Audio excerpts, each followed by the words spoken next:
Hello, hello, hello, everyone. Happy Tuesday, happy Tuesday, happy Tuesday.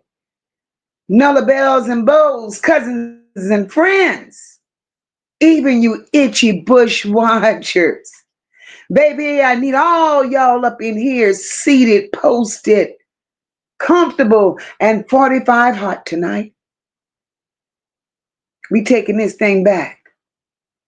We taking it back to where it all started and where it all seemed to have ended.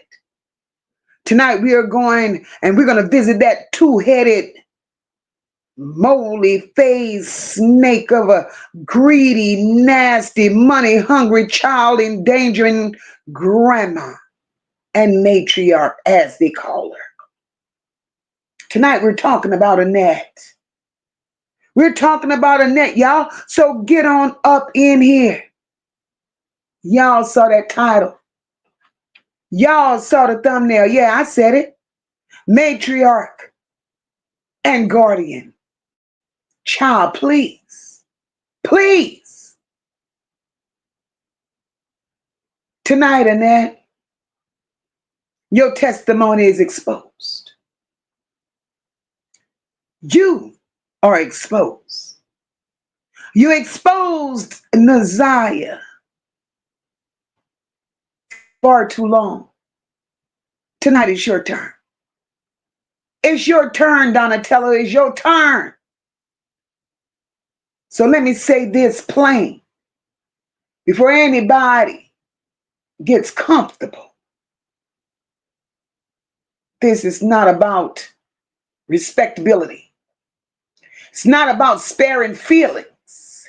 No, it's not. And it damn sure ain't about protecting Annette, especially when Ziyah didn't get protected. Tonight is about you, ma'am, sir, a grandmother,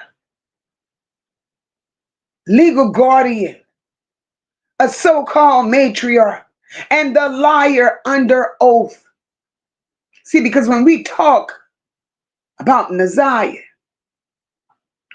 everybody like to dance around that one simple truth. And y'all know what that one simple truth is. The closest adult is the one that failed Ziyah. Point blank, period. We cannot go around this no kind of way. We ain't talking about Annette being a distant relative. We're not talking about her being extended. So she wasn't out the loop. She wasn't clueless. This heifer was in charge. Y'all remember Shannon saying she ran a tight ship. So Annette ran that house. Annette made the calls. Annette had all the access, and she decided who had access. She decided what was allowed and what was not allowed, and she decided what the hell got ignored. And now Ziyah is still missing. She's still missing. These hoes got stories out here that don't line the fuck up. 1 minute she knew, next minute she didn't. 1 minute she was concerned, and next minute she didn't know nothing. She was unaware. 1 minute she's laying down and she's going to sleep. She's strong and she's certain. And then 1 minute she's out there doing that fake press conference with tears that didn't want to fall. Then when questions come about, she's confused. Nah, Annette, ain't no confusion here. That's inconsistency. Lots of it. And tonight we're going to talk about your inconsistencies, Annette. Because for Moca, when inconsistencies come from people like you who were supposed to protect Ziyah, that shit matters. I don't give a damn how old you are, how many grandkids you got, and I damn sure don't give a damn how many times you say I loved her. You sat there, a supposedly guardian. You sat in the seat of responsibility, Annette, and if your testimony keeps changing and your timeline keep doing the Harlem shuffle or the electric slide, sliding here and sliding there, and your answers only get shady when accountability shows up, bitch, that's a problem. Because here you don't get grace. You're going to get questioned over and over and over again. Because children don't disappear. And you've had quite a few that disappeared. And lies, they don't just float out of the air, Annette. Because as far as we know, somebody knew some shit, ignored some shit, saw some shit. And now y'all trying to rewrite history to save your own ass. But not today. I ain't about to tiptoe around you, Annette. I ain't about to sugarcoat none of this. And tonight we are not protecting your ass from the weight of your own damn words. Because you said a lot of these things, not me. Everything we're going to talk about tonight, Annette, you said it. On record. Under oath. You said it. When you could sit there and harm children and can't keep your story straight. That's criminal. That's criminal neglect. And you showed that energy, ma'am. You showed it loud and clear. So my thing is this, Nola Bells, Nola Bows, cousins and friends. If you're here for the truth, you're welcome. And if you're here to defend any adult who failed a child, you might want to leave. Because tonight, we're going to drag all these lies. We're going to drag all the inconsistencies and the failure. As much as this child's been failed, we're going to call it out, Annette. Tonight, you don't get spared. At all. At all. Welcome each and every one of you to the chat. I see you, I see you, I see you. Happy Tuesday, y'all. Come on in, come on in, come on in. Make sure you hit that like button for your girl. Share out the live if you can. Don't forget to double tap those emojis to the right. Bush Watchers, I love y'all too. Subscribe to the channel. Drop down in the chat and be a part of this conversation. All opinions matter here. Everybody's welcome here.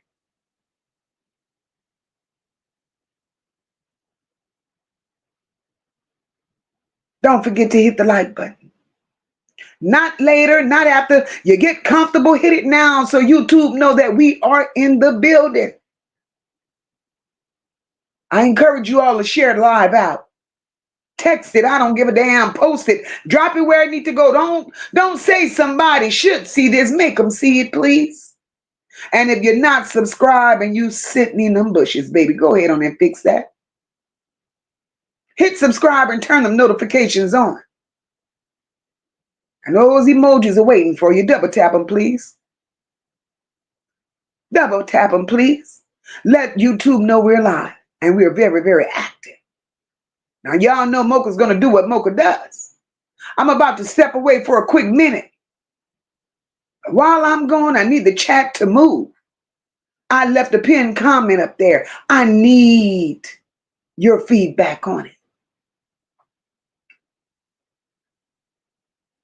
I need your feedback on it.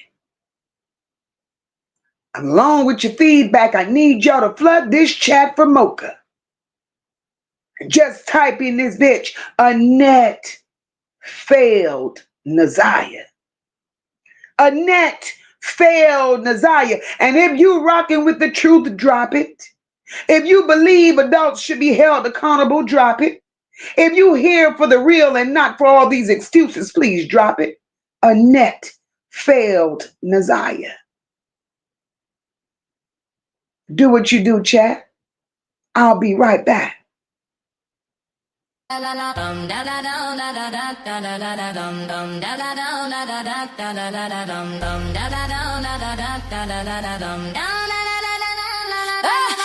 Moca, no love bells. Hit that like button, you might break the scale. If you can't join the membership, still ride for free, $99. Yeah, we lit in here. Comments popping, energy rocking, we all shine. We have a stay.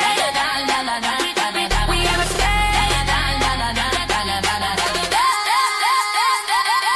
Turn it up, we in the South with style and grace.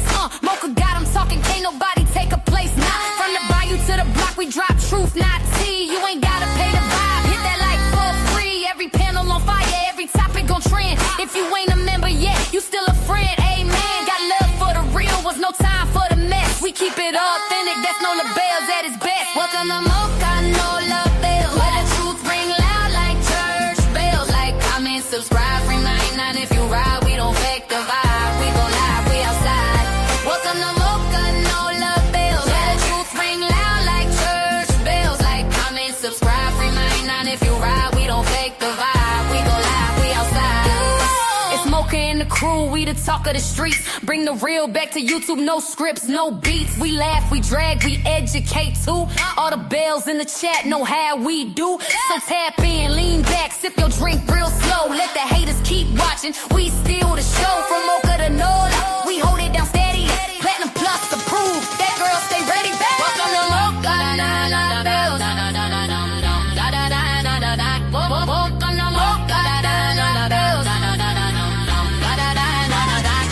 Welcome to Mocha, no love bells. Where the truth ring loud like church bells. Like, comment, subscribe, free 99 if you ride. We don't fake the vibe, we gon' live, we outside. Welcome to Mocha, no love bells. Where the truth ring loud like church bells. Like, comment, subscribe, free 99 if you ride. We don't fake the vibe, we gon' live, we outside. From the panel to the people, it's pure real talk. She ain't following a trend, she lead her own walk. No cameras, my mic check with no lights on blast. But every episode hit like first class. We ain't gossiping, we testifying, keep it bold. Every story got a lesson that need to be told. So hit that bell, join the ride in style. Welcome to Mocha, stick around for a while.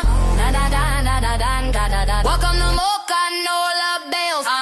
Where the bells ring, truth in the chat stay lit. Like, comment, subscribe, don't quit. If you can't join the membership, free $99. Still with it. Still with it. We outside. We outside.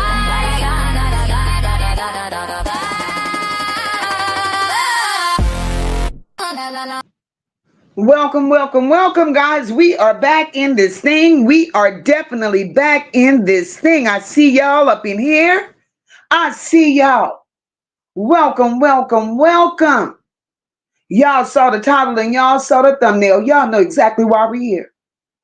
For those of you who have not yet hit that like button, please do so for your girl. For those new faces that I see up in here, welcome, welcome, welcome. This is a safe space. This is a place where everybody has an opinion. All opinions matter. We keep the chat here respectful. If you've not yet subscribed to the channel, now's an opportunity. Go ahead on and do so.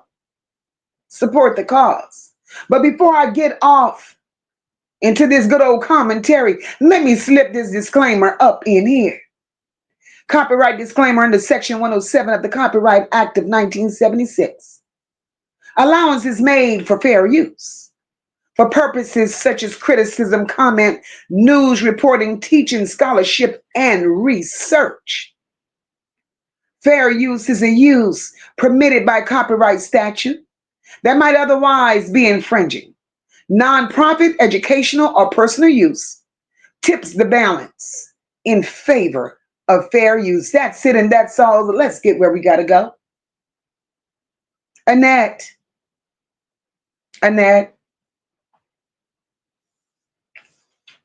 we need you to the front of the class. Of course we do. As I said, the matriarch, the guardian, child, please Miss me with it because you don't fit the script of neither nor.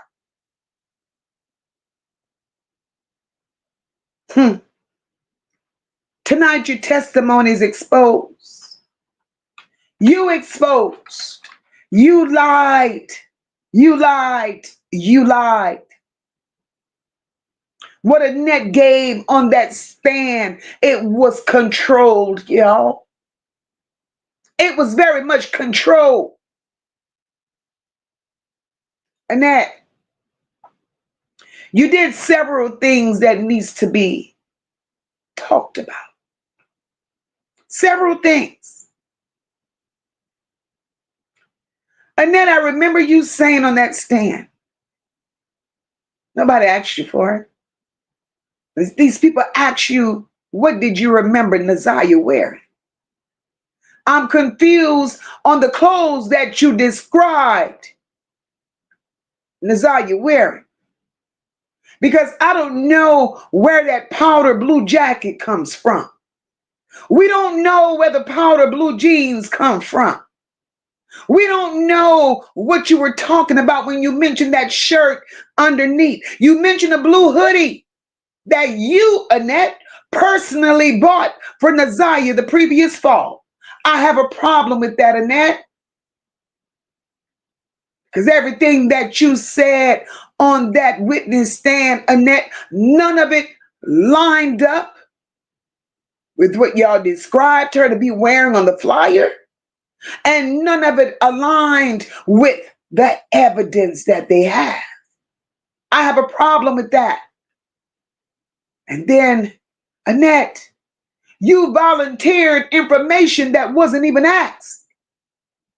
You went on and you told these people, well, her jacket wasn't ripped, nor was it torn because Ziyah takes pretty good care of her things. Who asked you that, Annette? Because people don't normally volunteer conditions. Not those type. Unless the condition is already relevant in your mind. You had that story already mapped out as to what you were going to say. You were trying to take what you memorized and throw it on these people without these people even asking you for it. Now that man, the prosecutor, was getting pissed off at you, Annette. He just didn't say it in so many words. So then he gives you a picture of Ziyah. He wanted you to identify it, right? You immediately identified her. And you said that was this picture that she had taken the same day at school. You didn't hesitate about it. You wasn't uncertain. None of that.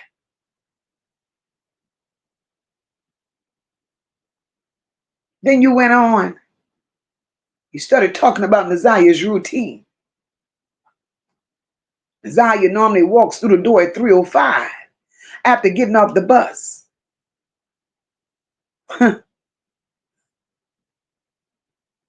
Said Ziyah didn't come home that day. That's what you said. You said Ziyah didn't get off the bus. That's what you said. He asked questions, you answered them dry like you just didn't give a damn.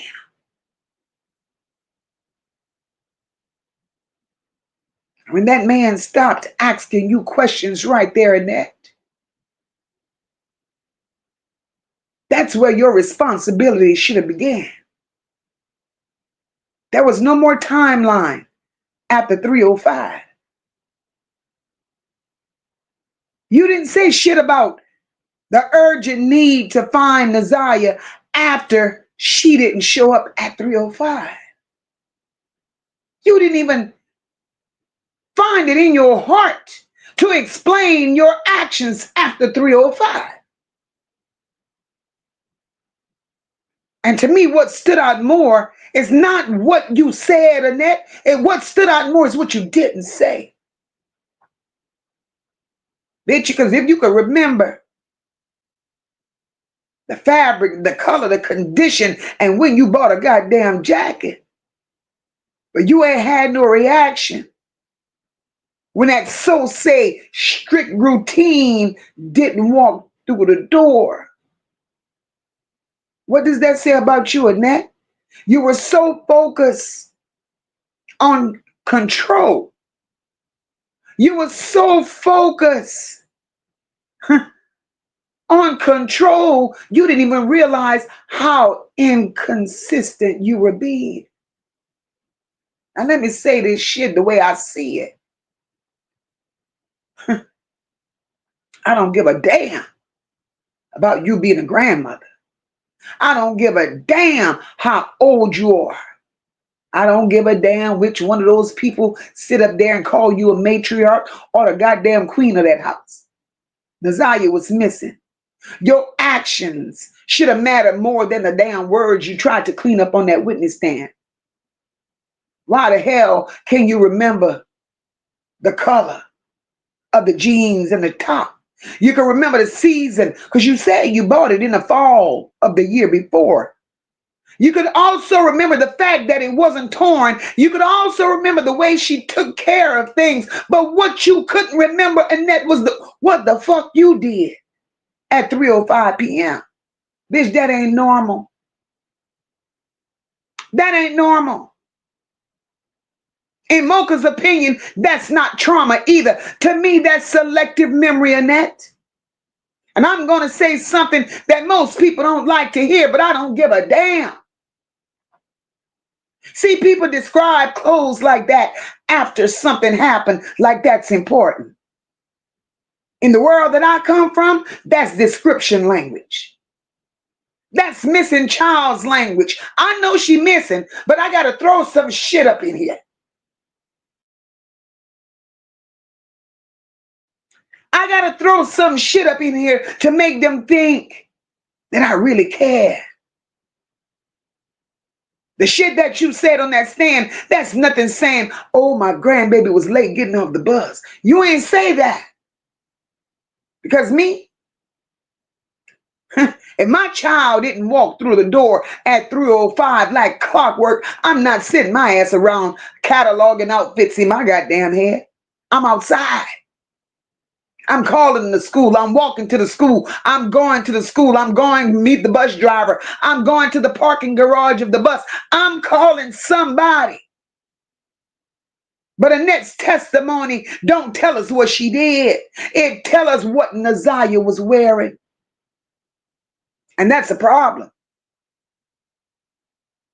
Because it shows, Annette, that you wasn't focused on finding Ziyah. You was more focused on establishing a narrative. That's what you were doing. And when you start narrating before you start acting, bitch, that story was already lined up months ago. That wasn't confusion. That was a controlled testimony from your bitch ass who knew what words you were going to use. Because your testimony in your mind had been rehearsed. And that tells me everything I need to know about where the truth is hiding. That tells me everything I need to know about where the truth is hiding. I see y'all in the chat. I see y'all. I'm coming to your comments. Chat, walk with me on this one.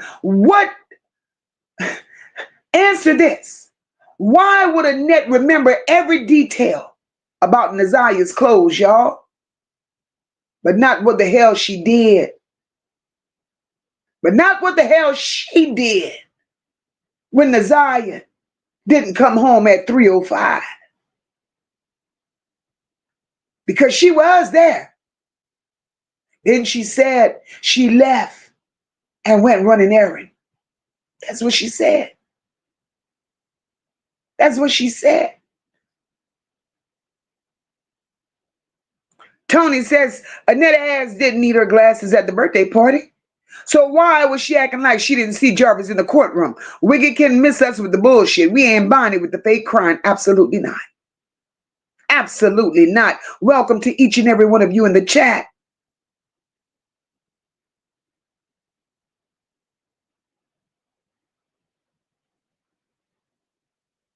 This is insane. This is truly insane. I see y'all. I see y'all. I see y'all. Lady D says she's not a grandmother. She's the devil disguised as a grandmother. And that's about right. That's about right. Cynthia Harmon said Mo Faze knows exactly where she is. Absolutely. And I believe that with everything that's in me. Gorgeous beauty, I see you, my love. I believe that with everything that's in me. Drag race and said avoidance from eye contact. That's because she was trying to control the narrative. Cynthia Harmon says, Moleface didn't love baby girl because if she did, she wouldn't be having this discussion. And we want justice. Absolutely. Absolutely. And we know Annette went to bed that night. But we're going to get to it. Marty said they said Titanic is a safe, tight ship. Matriarch, and look where it is. Rest in peace to the souls of the Titanic. I know they're not going to say that about your ship, Matriarch. You need to be under an arch. Absolutely. Absolutely. We outside, Simone.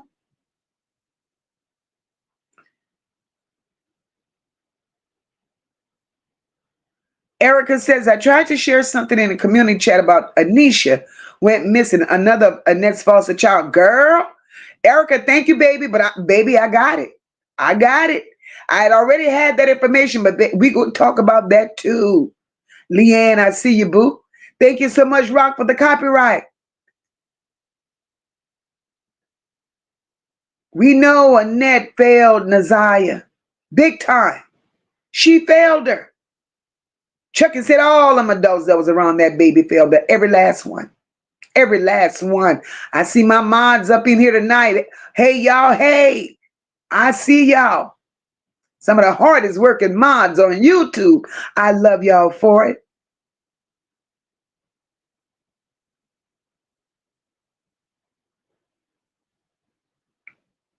Natasha says calculated avoidance for sure. She thought about everything she wanted to say. Everything. Annette rehearsed. And the things that she rehearsed, they sent her home with the rest because that wasn't the questions. So they didn't give her a chance to get out everything that she wanted to get out. So you sit with it, Annette. You sleep with it. Forever healed. I see you, my girl. So Annette get on that stand once again. Annette continues to say, when I picked up my children from the after school program, I went in the house. Listen to this shit, y'all. Listen. Listen. Annette said, see, these lies are real. No, Annette, you don't get a chance to just lie the way you want to lie. Annette said, when I picked up my children from the after school program, Annette said, I went in the house and I asked my daughter, Shannon, didn't Ziyah come home? Did y'all hear what I just said? Did y'all hear me, chat? Annette said, Annette, I went in the house and I asked Shannon, hadn't Ziyah come home? Look, pump the brakes, pump the brakes, throw all the paraphernalia out the window, throw it all out the window and come back to reality because you got to be sober on this one. Because if y'all claim Ziyah had a routine being home at 3:05, then why are you asking, didn't Ziyah come home, like you don't already know? Because if everything is normal, she should have already been home. So that question proves something was already off. Y'all hadn't already planned this. Hold up. I'm going to take y'all somewhere.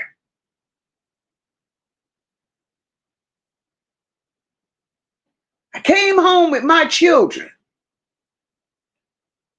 And I went and I asked Shannon, had Ziyah made it home? Now here's the problem. Here is the problem that Moca has. Annette version says she. Annette version says she went inside. She said she asked Shannon her goddamn self. But Shannon testified that Annette came back after picking those children up from the after school program. Shannon said Annette sent one of the children inside to ask if Ziyah made it home. Y'all see where I'm going with that? Y'all see where I'm going with that? They lie. How? See, both of these things cannot be true. It's either Annette went inside and spoke to Shannon, or, according to Shannon, Annette stayed outside and used one of those children as a messenger. Which the fuck was it? Because both cannot be true. And when these hoes start lying about who walked where and who said what to who, it's because, listen, it's because the timeline is the real crime scene. Y'all heard what I said? We want to talk about crime scenes. The timeline is the crime scene. And they try covering their tracks.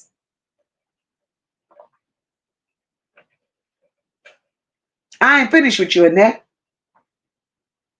Because let me tell you something. That she did not come home shit is a telltale sign right there. Because if you know Ziyah's routine is to walk in that door every day like clockwork at 3:05, then by the time you picking up the other kids and coming back, either she home or you should already be in full-blown panic mode. I mean, she wasn't there, right? So Annette, answer me this. Why you walked in asking Shannon, did Ziyah come home, like it was just a casual conversation? Like it was a normal damn question. And then y'all then, oh Lord, then.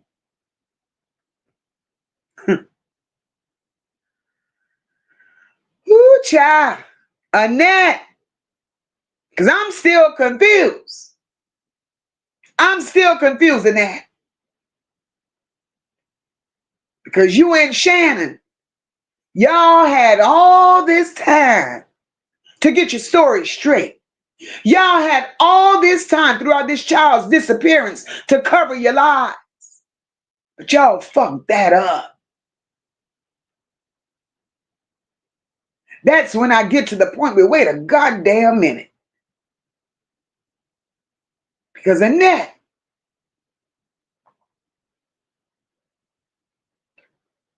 you said you pulled up and you specifically went at Shannon if Ziyah was home. And Shannon turns right around Annette and said you sent a child in to ask if Tudor made it home. So, bitch, did your old lying ass walk in the house and ask Shannon yourself? Or did you sit your pissy ass outside and send a child in there like a messenger pigeon? Because the two stories just don't sound different. Listen, the two stories that y'all gave, they don't just sound different, Annette. They're two completely different realities.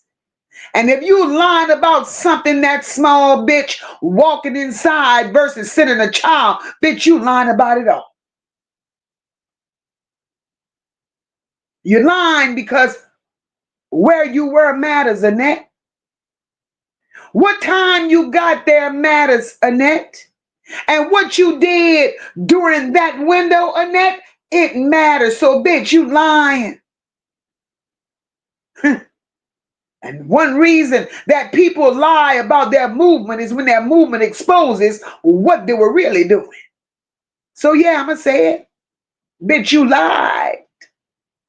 You lied on the record. And you kept doing this shit like everybody's stupid. Bitch, we're not Shannon and Marquita. We ain't none of them slow children that you gave birth to. We are not those people. We're not your family members that you walked into the fire pits of hell, Annette. Because if you ran errands, Annette. See, Annette, now you got my blood boiling. Annette, now you got me questioning the fuck out of you. Because what I want to know, while you were out running errands between that window when Tudor was supposed to get off the bus, prior to you picking up your children, as you labeled them, your children, the errands you were running, they all ran between the window of when Ziyah was supposed to get off that bus.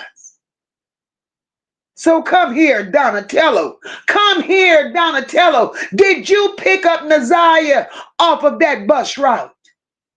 Because, bitch, the math ain't mathing and the lies ain't lining up. Because I want to know, did you pick Ziyah up off of that bus route? Because, God damn it, if you lie about little things, bitch, you're going to lie about it all. And I want to know, you will lie about it all. Because you see the stories that y'all tell, the timeline that y'all have given, and all the other people that y'all try to implicate, this shit ain't adding up. So, chat, I'm coming back to y'all. Which do you believe? Which one do you believe? Do you believe Annette walked in and asked Shannon herself? Or did she send a child in there to ask? Because both can't be true. Both can't be true. So if you believe Annette walked in and spoke to Shannon herself, drop me some fire in the chat. And if you believe she sent a child in there to ask that shit to Shannon, drop a cap in the chat. Because this shit is wicked. This shit is wild. But they think we're crazy. They think we're crazy. Absolutely, Leisure Lady. Annette did what she did on that stand in efforts, in an attempt to prove to the courts that she raised Ziyah so well. Bitch, that backfired. It failed. Drag Racing says, Mocha, I can't get what Jarnell said. She knew Ziyah would be next out my head. That's playing a big part of this story to me. Hold on to that thought, Drag Racing. Because she knew too. She knew too. She knew too. Leisure Lady says Shannon claims she called her mama and told her she didn't come home. It's the lies they tell. It's the lies they tell. And all we want is justice for Ziyah. That's all.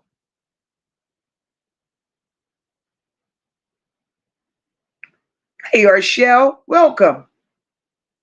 That bus photo was someone so young, then the person walking down the street was older with different clothing. Absolutely. Absolutely. Everybody involved with this child failed her. Every goddamn body. Marty said, let's face it, Annette. You knew Ziyah wasn't going to turn up at 3:05. Didn't you, Matriarch? Pedo? That's why you went for a burger with double cheese. Didn't go on. No. Mm-mm. Something in my gut is telling me See, because that's too coincidental if you think about it. Listen, Ziyah gets off the bus at 3:05. These children don't get out of the after school program until 6 o'clock. Hear me and hear me well. So why would Annette conveniently have errands to run at between 3:05 and the time it takes to pick up those children? Again, I ask the question, Annette, did you pick Ziyah up? I'm only asking a question.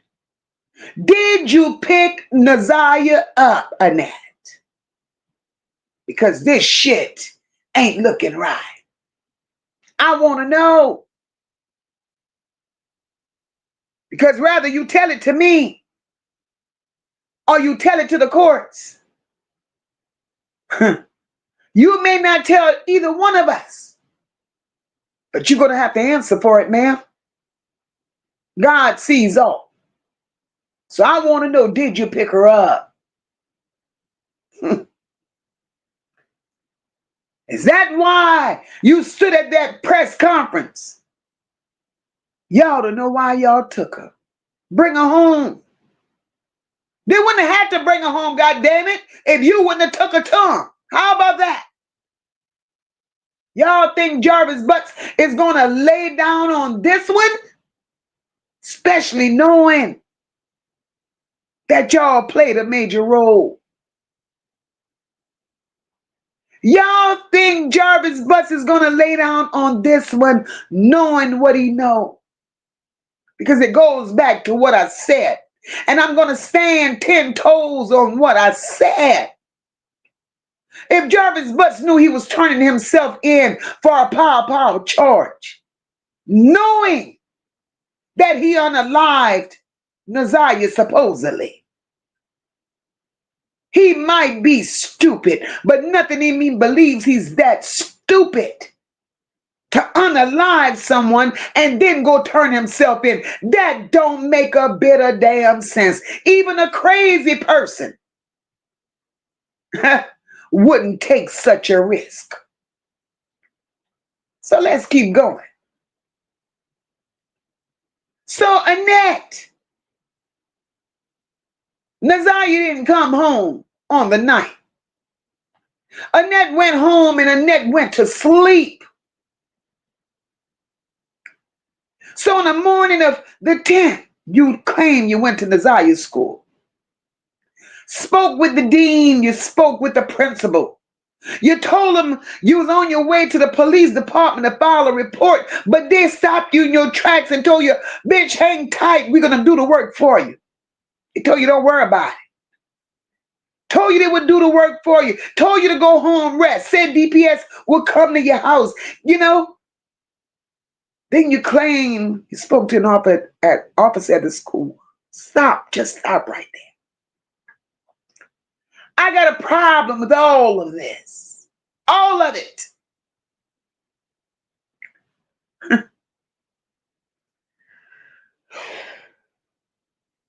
Annette, I got a problem. Because that is not how missing children reports work, bitch. Not at all. That's not how it works. Schools do not and cannot replace a parent filing missing children's report. Not ever. Not ever. Oh, I get it. They could notify the police all day long. They could assist with the information all day long. They could cooperate with the investigation, but I'll be goddamn. They will never tell you, don't worry about it. We're going to handle it. Bitch, who's going to do that? In the world that I know, a missing child report is a legal declaration, and that shit ain't no courtesy favor. Who you dealing with? I'm sorry, y'all, but this shit just don't sound right to Moca. It just don't sound right to Mocha, y'all, because who the fuck tells a grandmother, don't worry about it? What the hell you mean, don't worry about it? Don't worry about what? Don't worry about a child who didn't come home from school the day before? What school administrator is going to ever say, go home, go home? We got it. What the fuck you mean, go home? That ain't no type of protocol. That ain't no policy, and it damn sure ain't reality. And legit police departments don't work like that. They don't say go home and we're going to send somebody over later, especially when the child is already missing overnight. They're not going to do that, especially if Annette's standing her raggedy ass right there. They want your ass sitting down, filling out paperwork, answering questions, and getting a report number. And Annette, you ain't got none of that shit. No report number, no receipt, no paperwork, no proof that the school even filed shit. Bitch, make it make sense. Then you said you spoke to an officer at the school. All right, Annette, let's stop. God damn it, let's stop. You spoke to an officer at the school. Which one? Which one? Because I've yet to see in these testimonies the initial officer that you say you spoke to. So we have no name, no badge, no department. Wait, hold up, Annette. I want to know why was an officer already there but didn't take the report.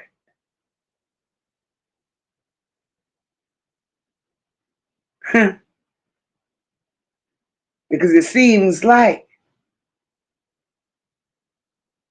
it was a half report on Ziyah being missing.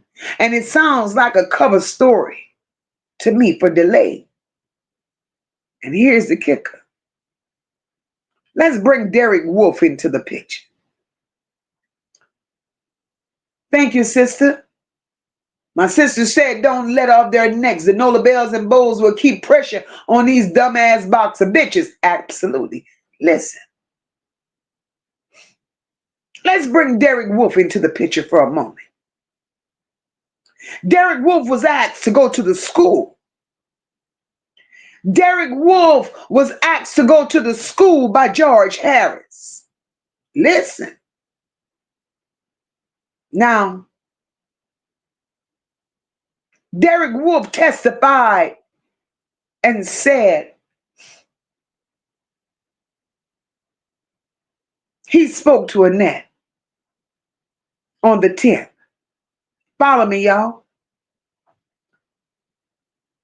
Big Funky Derek Wolf. He spoke to Annette on January 10th. But he spoke to Annette at 11 a.m. that morning, the next morning. That's where I have a problem. You spoke to Annette the next morning at 11 a.m. But Annette said she had been to the school since 7:30 that morning. That shit ain't adding up to me. Because Annette, that mean you set your dry, stale ass at the school for 4 hours waiting to speak with Big Funky Can't Breathe Derek Wolf, right? And this child been gone since the day before. Okay, boom. All right, we there, right? Let's take it a step further. Because Big Funky Wolf said he canvassed the area on the 10th. Then after he canvassed the area, he said he went and he took whatever he found and turned it over to Jarvis Harris.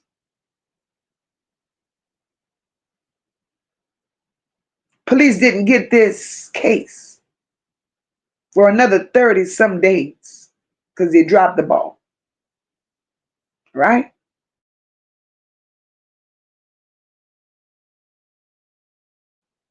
Because they dropped the ball. But peep this. Y'all remember me telling y'all. Y'all remember me telling y'all. Shannon went and filed the assault and battery charges on that young girl on the 10th of January. And she did the paternity for her children on the 11th. We got to make this shit make sense. Bitch, if y'all could have went filed assault charges, Annette and Shannon, on the 10th, filed paternity on the 11th, now riddle me the fuck this. Why didn't you report Ziyah missing to DPD at that time? Since she was already the fuck there. Y'all was already in the vicinity. Y'all was already at the building. Y'all went and gave a report to the goddamn school. So now y'all are truly at DPD filing charges, assault and battery charges on a child that Ziyah had a fight with months before her disappearance. So you're there. Why did you not see fit to file missing person report at that moment? I know why.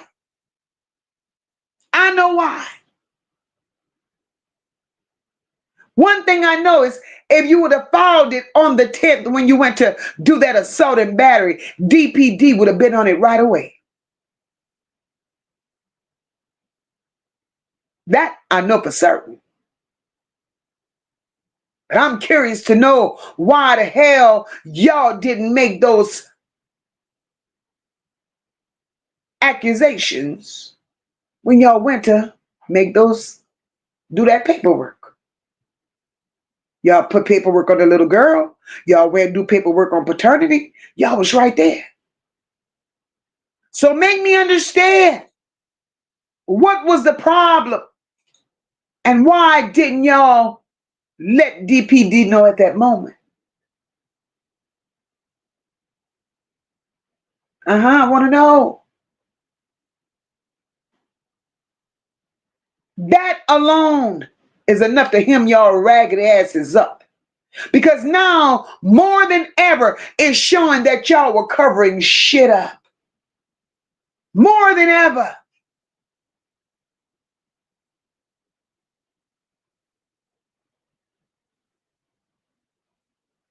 And that conveniently explains all what's unfolding right now. That conveniently explains why she did not immediately, the same day, report this child as being missing. And that's why there's no goddamn paper trail tying this shit to urgency. And here's the kicker. If this really happened, y'all, if this shit really happened, one thing for certain and two things are for sure. In a real world, that school should have had call logs, visitor sign-in logs, security footage, and incident notes if Annette really did what she said she did at that school. So either those records exist or this whole fucking story falls the fuck apart. And that's why I'm calling it what it is. Fishy as hell. Fishy as hell. Linda Jackson, welcome to the chat, my love. Thank you for supporting the channel. What school tells a grandmother, don't worry about it, and says they'll file a missing child report for her?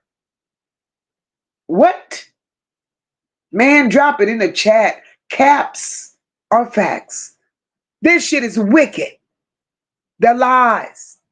Kenyatta said it's raining that day. I would have been at her bus stop to pick her up so she don't have to walk in the rain.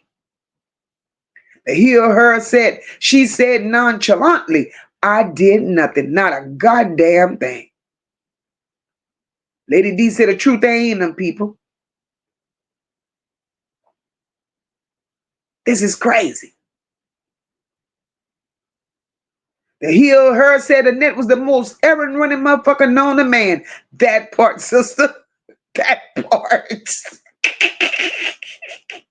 Crown Jewel, welcome, my love. Crown Jewel says stay on their necks until we get justice for Ziyah. Absolutely. Guys, please hit the like button for Moca. You may not like Moca, but hit the like button for the message. Not for Moca. Hit the like button for the message. And if you feel led to subscribe to the channel, please do so as well.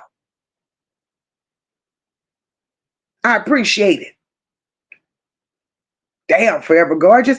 My girl said Annette is a bald-headed, bold-faced, good-for-nothing liar. And she is. And she is. Kim says Annette ran a tight ship, all right. A tight ship of pedos. My girl PJ, I see you, boo. Lady D says she couldn't even cry for Ziyah. What grandma don't cry for her granddaughter? And they made her, forced her to do a goddamn press conference. Not a tear in the world.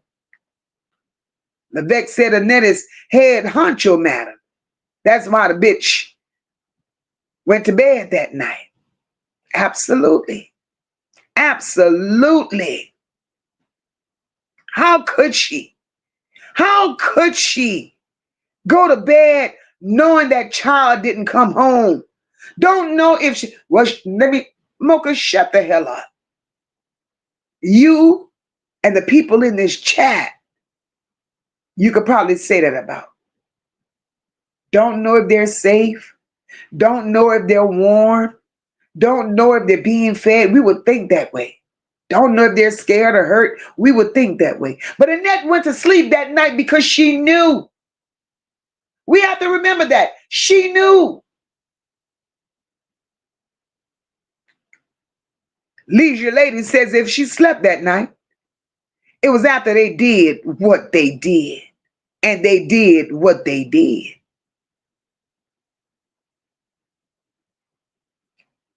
It's the lies. It's too many lies for me, baby. Too many. So, child, let me tell you. But this shit, it is what it is. And I'm not letting up off of Annette. I told you all, up until the time of this trial, everybody's going to have a day over here. We're going through all of them. And we're going to call it for what it is. So here we go. Annette's still under oath testifying with a lying ass. Oh, yes, sir. Uh-huh. Ziyah was active on social media. She would sneak on it. Annette even said she took Ziyah's phone to try to stop it. She admitted that she, look, she never tracked or monitored Ziyah's social media pages. Instead, she said, Shannon, my daughter would inform me when Ziyah was on social media and the things that she posts. And Annette went on to say she never knew Ziyah to be on social media after January 9th. That was her testimony. That was her testimony, but here's the fucking problem I have, right? Annette, you're supposed to be, see, bitch, you ain't signed paperwork to give you that label of guardianship, to give you that label that would attach money to it. You're supposed to be the guardian. But yet you could say that you did not directly monitor those accounts. You relied on Shannon as the reporter. Bitch, let me tell you something. Now let's talk about the pipeline of this information. Hey, let's talk about the pipeline of this information, right? Ziyah, supposedly, Ziyah's supposed activities on social media, y'all. It was interpreted by Shannon. Shannon interpreted, went back and beat her gums and told Annette the story she wanted to tell her about Ziyah. What? I got a problem with that. I got a problem with that. Because this is where I start looking at shit sideways. You mean to tell me, Annette, you supposed to be the guardian, but you never tracked Ziyah's pages?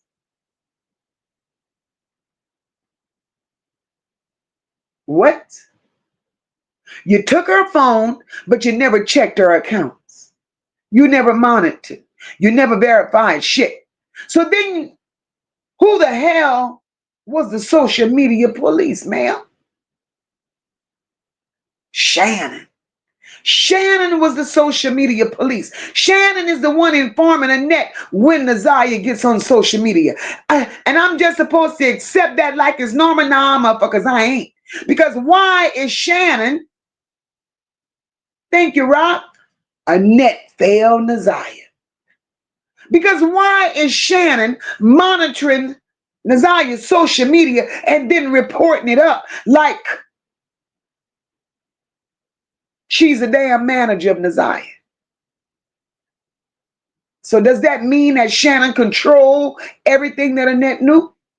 And Annette said her ragged ass on the stand repeating what Shannon told her like it was facts? And then here's the real kicker. The shit that makes my stomach turn.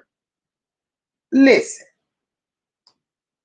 We know for a fact that Shannon shared device logins with Ziyah.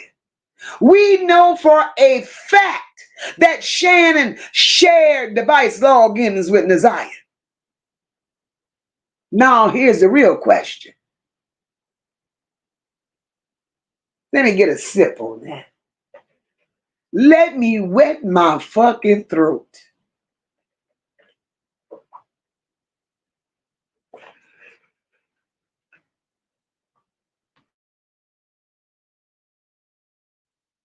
So since we know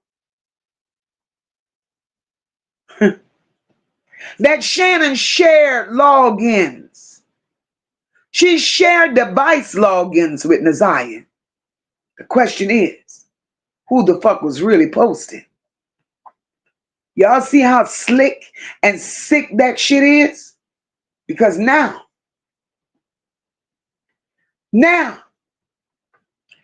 any activity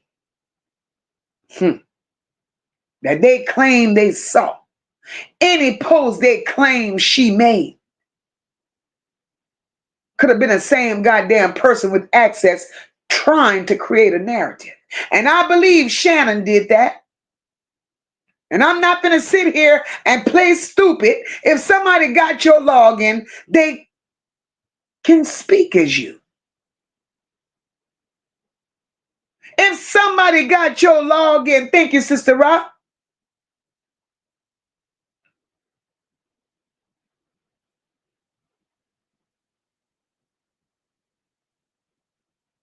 If somebody else got your login, not only can they speak as you, they can post as you, they can message as you, they can make it look like you alive, like you active, like you doing whatever the hell they want it to look like.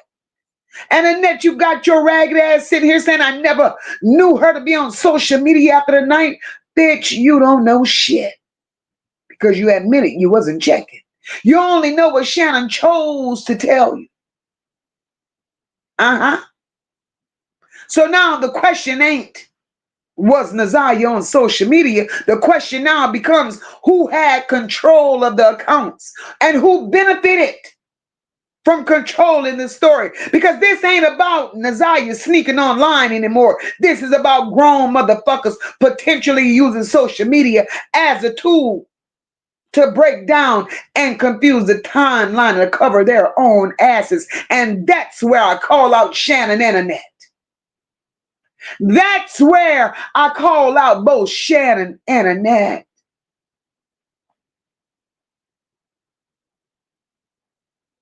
Chat. If Shannon had Ziyah's logins, and we know she did, I need y'all to riddle me this. How the hell do we know those posts to Jarvis were Ziyah's and not Shannon's? How do we know that? I'm going to wait on y'all to fill me in. I'm going to wait for y'all to tell me that one. I'm going to wait.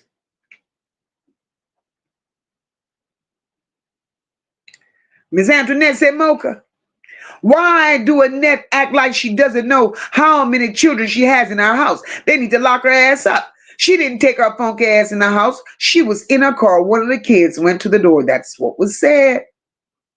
Marty said she was laying the foundation of alibis. Absolutely. Absolutely. Levesque said that night they met back at the shop. Something went wrong. They had to call Annette. Some shit went wrong.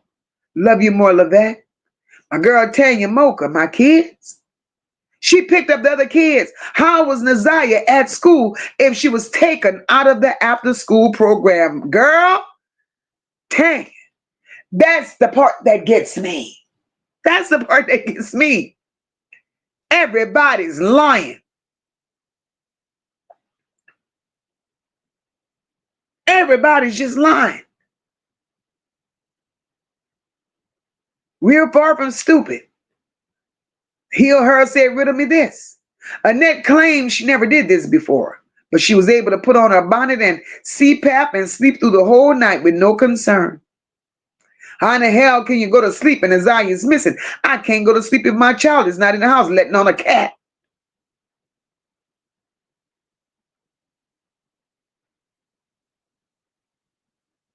A visual welcome to the chat, my love. The question is why Annette wanted to know why Ziyah came home yet. Isn't that very fishy? Very fishy, all out of the blue. I'm with you when you're right, Kenyatta, because I'm curious about the errands Annette ran too. My sister says, when do we ask children to go in the house to ask if Ziyah was in the house at 6 p.m.? Shannon funky ass should have called Stiff Wig as soon as she didn't return. But we're the stupid ones, huh? That's what they're thinking. Boo Banga, I see you, my love. I see you. And my question is, Annette, how did you know that Ziyah wasn't home? How did you know? Because, baby, that line of questioning don't look good on your part. Don't look good on your part, boo.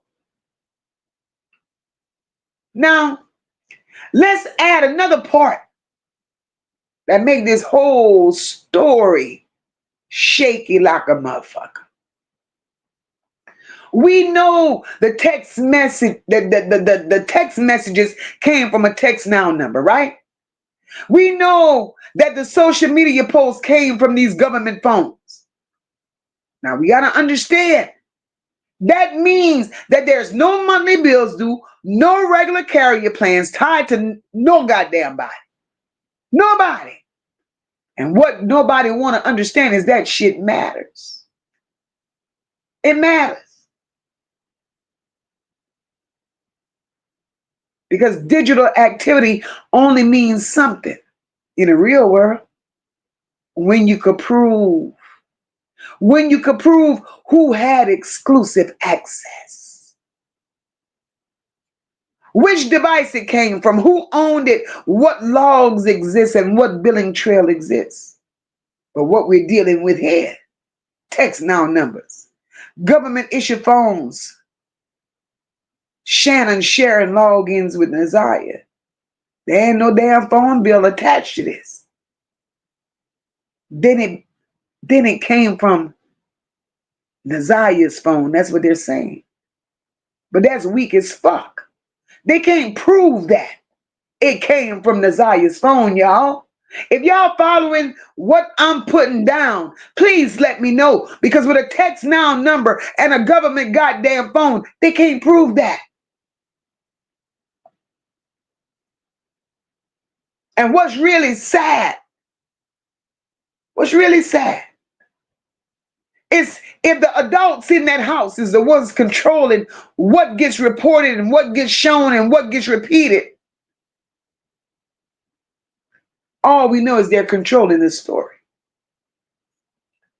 See, this right here is where that bullshit starts smelling like dead ass fish sitting in the sun of Moca.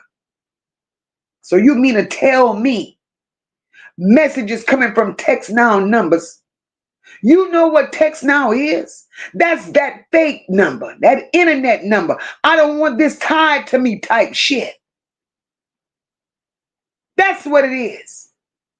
That ain't a real phone line that the way people think it is. That's a number you can hop on from different devices, different logins. And if somebody else got the login, baby, let me tell you what, they could talk as you. They could pretend to be you. And then the post coming from goddamn government phones that lady gave Ziyah, according to them. Man, get the fuck up on out of here. Those phones are shared, recycled, passed around, and not tied to one damn person like people really think. And y'all want me to believe we could say with certainty who was texting and who was posting? Hell no, we cannot. Hell no, we cannot.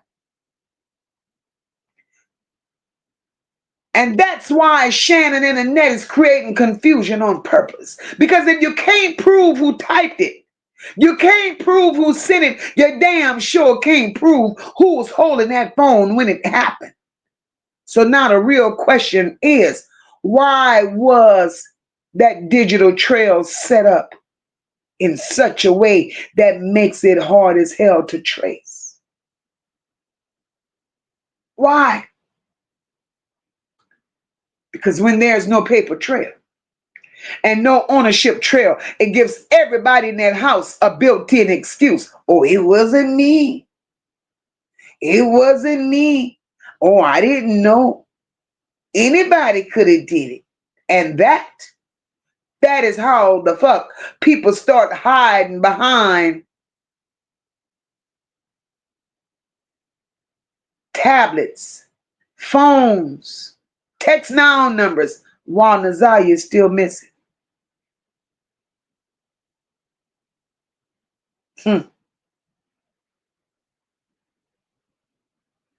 Answer me this, chat, because tonight I'm leaning on y'all.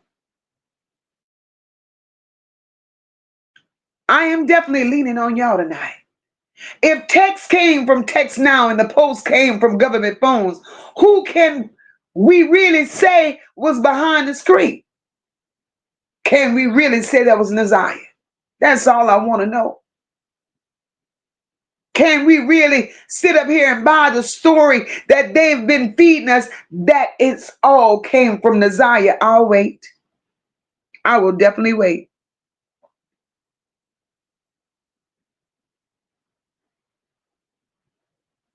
Terrific. I see you, boo.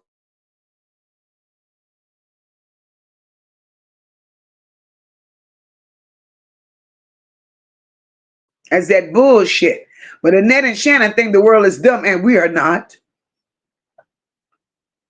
We are not.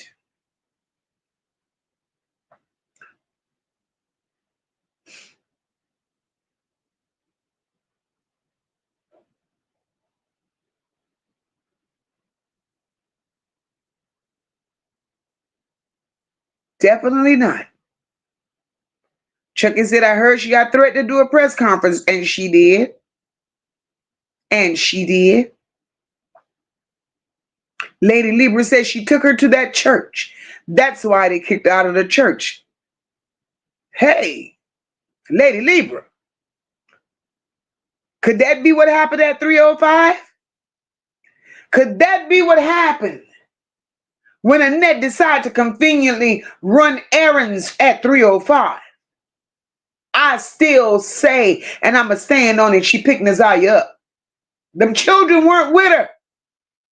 They were not with her.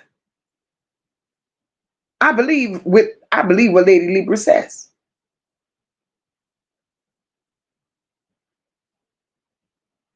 Because why? They bring us that botched ass school bus footage.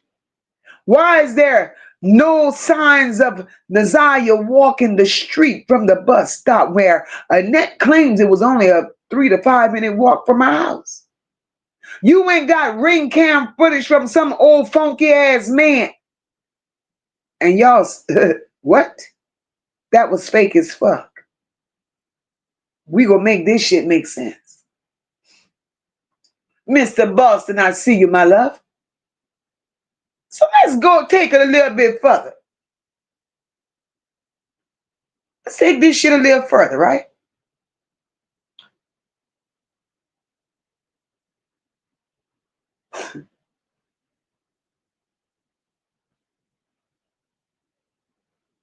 Prosecution asks Annette.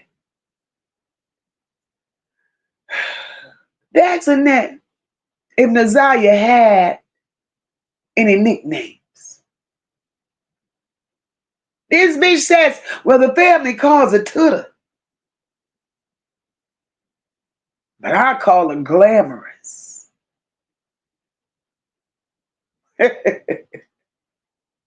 Not glamorous, huh, Annette? You mean to tell me you took your ass in public in front of all them folks and you uttered glamorous out of your mouth?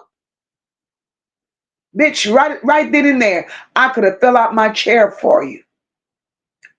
See, because to me, Tutter sounds like a normal, organic type of family nickname. But glamorous? But glamorous? Bitch, that ain't no child's nickname. That is an adult coded identity. And you put that next to what we already know, bitch, it stops being cute and starts looking like a pattern. Because this shit burned me to my core. Because let me tell y'all something. You don't accidentally call a little girl glamorous. That shit is not playful. It's not innocent. And it damn sure ain't a nickname. That's a role. And here's why it makes me sick, y'all. Because Annette did the same thing to Ziyah's mama. Annette called Ziyah's mama Kenyatta, lady.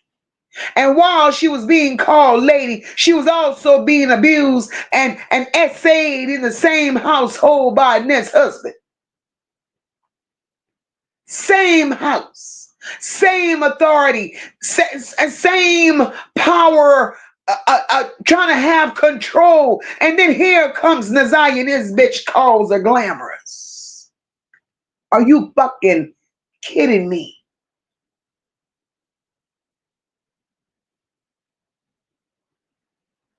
Those are not nicknames.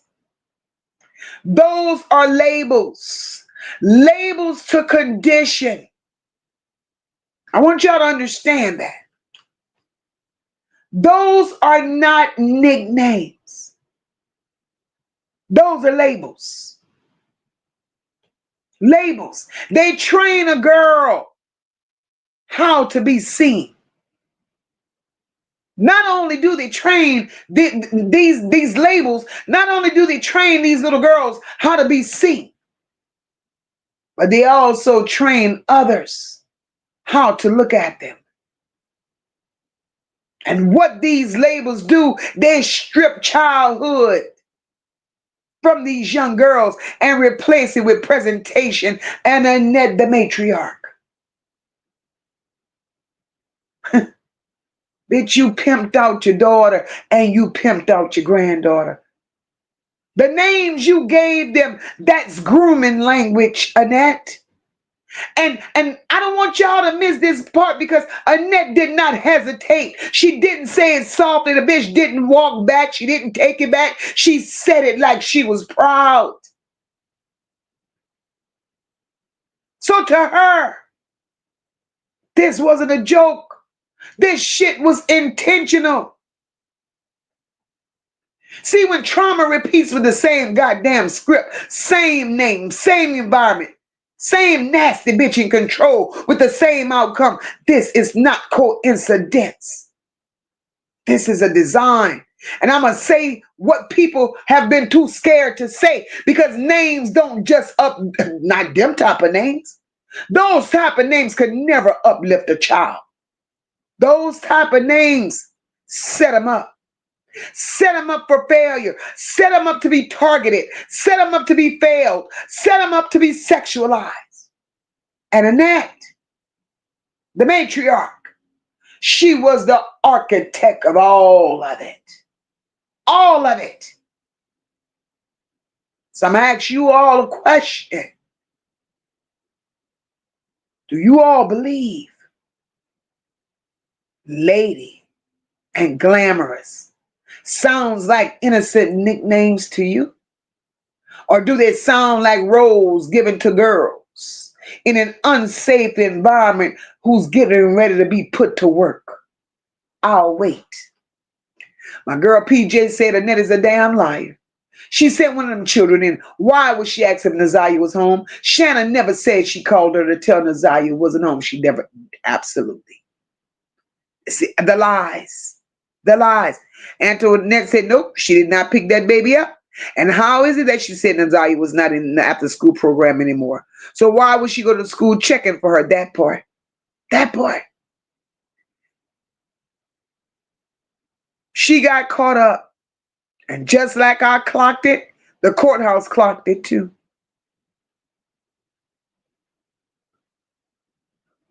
The courthouse clocked it too. Chucky said one of her male friends called Naziah that. Set her up for failure. Set her up for failure. See, everybody's saying the same thing. It was roles given to go to work. Sounds like streetwalker names to me. Absolutely, Butterfly. PJ said, hell no, it was roles. That's names you give working girls, Simone say. Lebec said they allow Annette to be madam their life, be madam all their life. Naziah life, all life. You crazy. Why would you do this? CM said, why didn't she call Shannon and Marquita glamorous, that lady? Oh, CM, do you see him? Hey. Miss Jackson said those are pimp names. Tony says Marquita can move around like she wants, but Wicked keeps Dill picker clothes by her at all times. Isn't that something to think about? It's a lot to think about. Mr. Boston, we definitely ain't slow over here. They knew better than this. See, everybody should have been made uncomfortable. Because Annette don't just say the name glamorous. She smiles when she says it. She smiles like this shit is normal, like it's cute, like it's something to be proud of. And to me, that's a problem because this is a child being described as a grown streetwalker. This is a child whose environment was already safe, already unsafe from the jump. The Ziyah boundaries were violated long, long, long before we are where we are today. And Ziyah had already been exposed to adults who she should have never been in their presence. She was exposed to men who should have never had access to her. And yet, Annette repeats this name like it's cute. She normalized that shit. And then she smiled on that witness stand when she said it.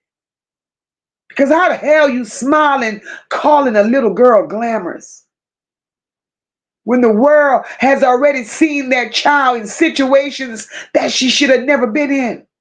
And I'm not talking about something somebody said. I ain't talking about no rumors. I'm talking about the video that Naziah posted involving Eric Gamble, who we all know is a known registered tier 3 offender. He has no business being around Naziah at all, but he was there. See, Naziah put that story out there because she wanted us to know. And I believe she put it out there because she just wasn't comfortable. She knew her boundaries were being violated. She didn't like Eric like that.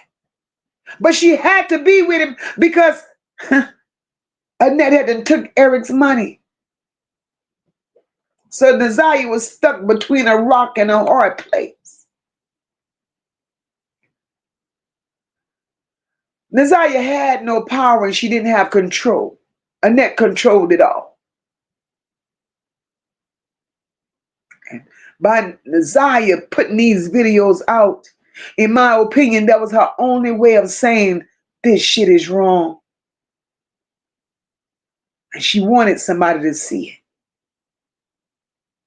And if the adults in that house was doing their damn job, Ziyah would have been protected instead of being positioned. So when Annette smiles and keeps saying glamorous, what I hear from that is this bitch hadn't already normalized that. She's been doing it all her life. She's been doing this all her life to children, putting them to work. Not only putting them to work, but allowing them to be misused in her home. Because this wasn't the first time. We already know other children in that house was, given names, such as Ziyah's mama. We know Ziyah's mama was abused. And now here we are again. Same language, same environment, same adulting control with Annette. That shit ain't no coincidence, y'all. It's a nasty, vicious cycle. And I'm about to let nobody sit up here and play in our face like we didn't see it. That's sad on all levels. That was sad as hell. Annette sit there on that stand. I just can't unsee it.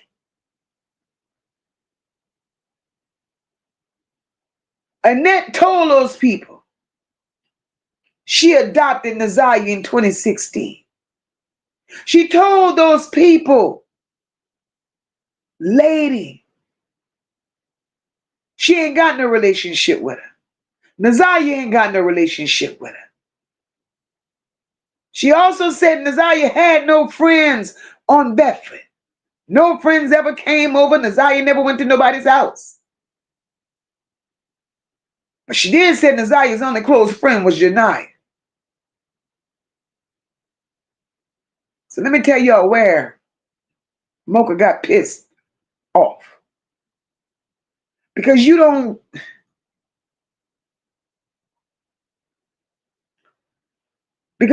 get along with your daughter. You decided that Ziyah don't get to have a relationship with her mom. Bitch, that was not parenting, if that's what you call it. I believe you was punishing Ziyah for the way lady handled you in a sense. You let your grown ass insecurities about lady dictate how Ziyah had access to her own mama.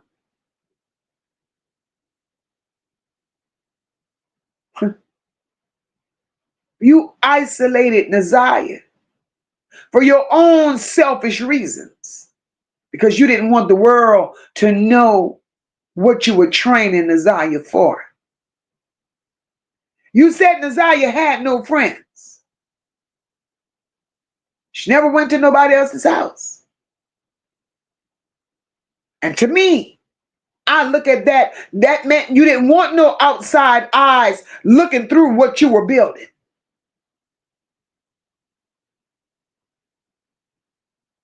You didn't want the little friends' mamas noticing the changes in Ziyah. The sleepovers. You didn't want nobody to know what you were doing with this child. You were containing her in your own little bubble.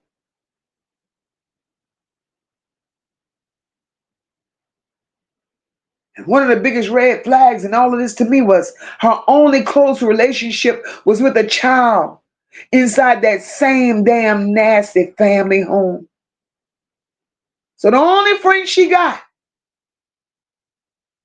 still being manipulated by these same nasty ass adults with the same rules. And they both end up in the same situation. It's just that Ziyah ends up missing.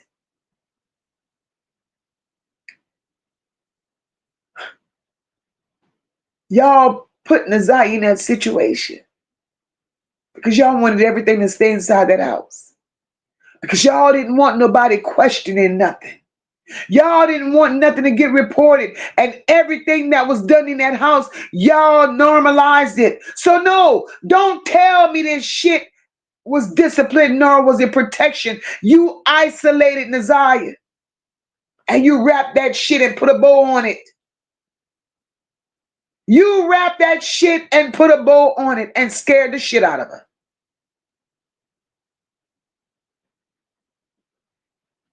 Your mama couldn't be there. You ain't had no friends. You couldn't be outside the house. The only safe relationship you had was with Janiyah. Does that sound like protection or control? Annette, you controlled the hell out of this child. And this ain't shit Moca making up. This is shit that you've said.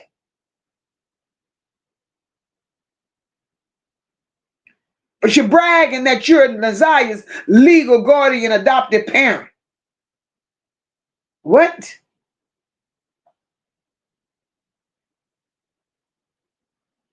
Ziyah ain't had no relationship with her mama, you said. You ain't got no relationship with her mama, you said. So Annette, since all of this is happening, now you said it, I didn't say this. So legally, that means, Annette, you had full authority, right? So here, let's move on to January 10th.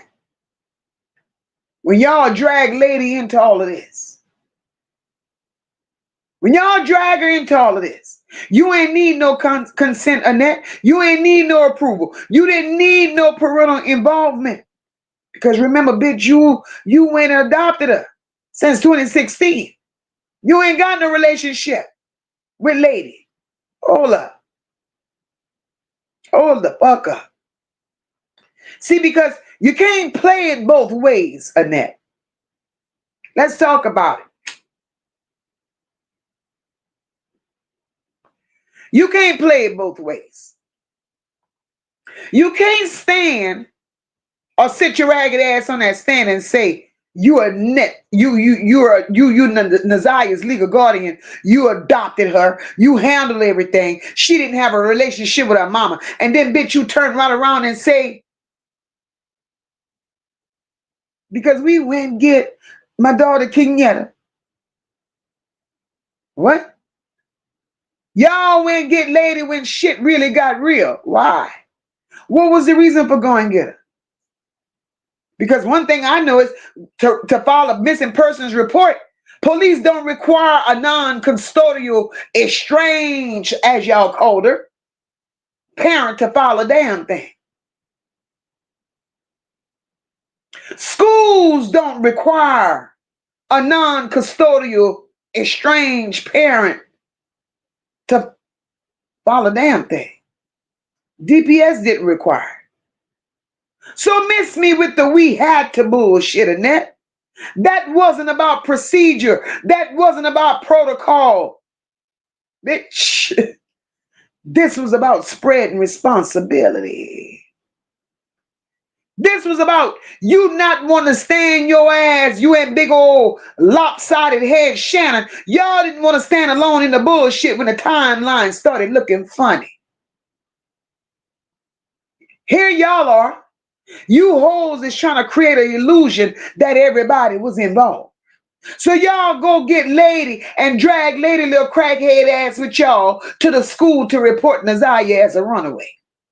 Because if Annette stood alone as the guardian, why the hell she couldn't stand alone to go make that report? And I'm going to tell y'all why she didn't want to stand alone.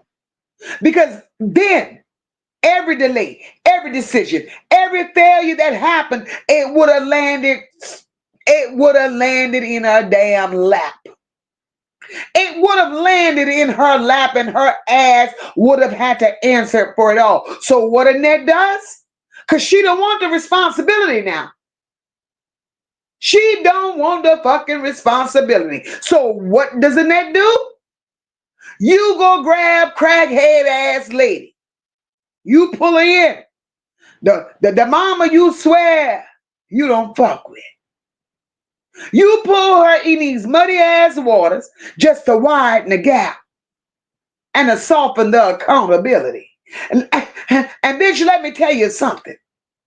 If lady was as unstable as you say she was, if she was as strange and she don't fuck with y'all and y'all don't fuck with her, bringing her into this storyline as early as y'all did, to me, all it means is that y'all control the story that lady heard first.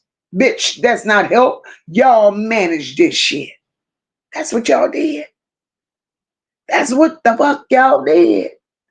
Annette, you don't get to decide when lady matters and when she don't matter. Because what you did in that moment, you did that shit out of convenience to save your own ass and your dry wig. See, in my opinion, it's either she mattered all along or she only mattered when Annette needed somebody to cover her ass. And that's why this sticks.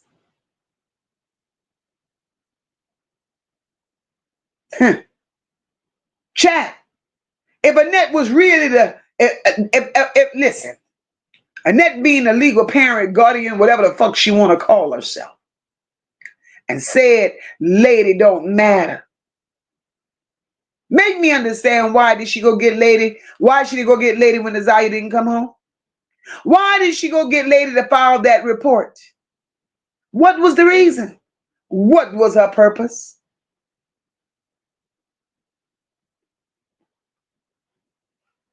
I'm going to tell it to y'all in a second. Welcome everybody to the chat, Bush Watchers. I see y'all too. Happy Tuesday, my love bugs. Hit the like button for your girl. You may not like me, but I'm sure you're loving the message. Hit the like button for your girl. Listen, let's keep going. Let's the fuck keep going. We're going to do that.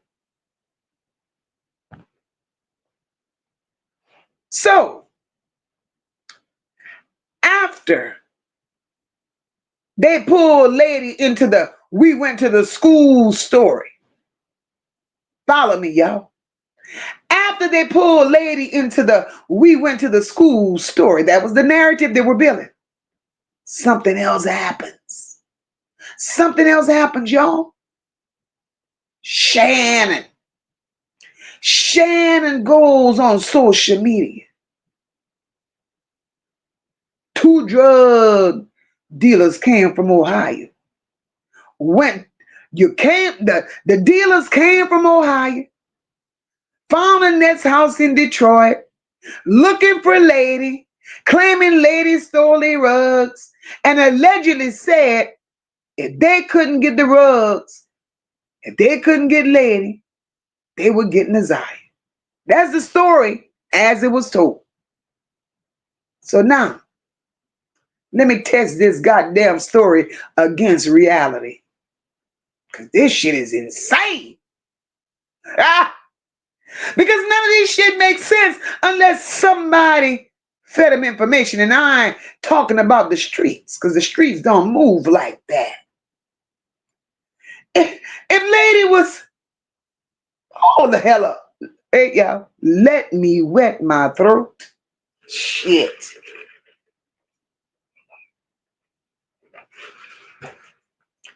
If lady was supposedly in Ohio,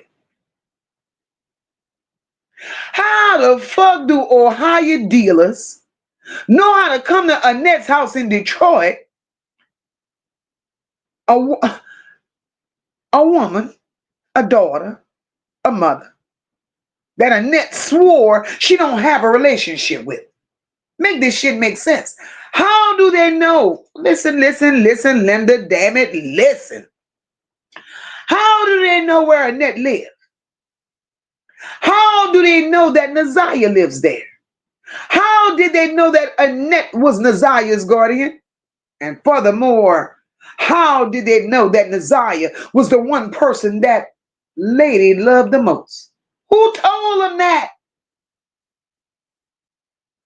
Because dealers don't just magically know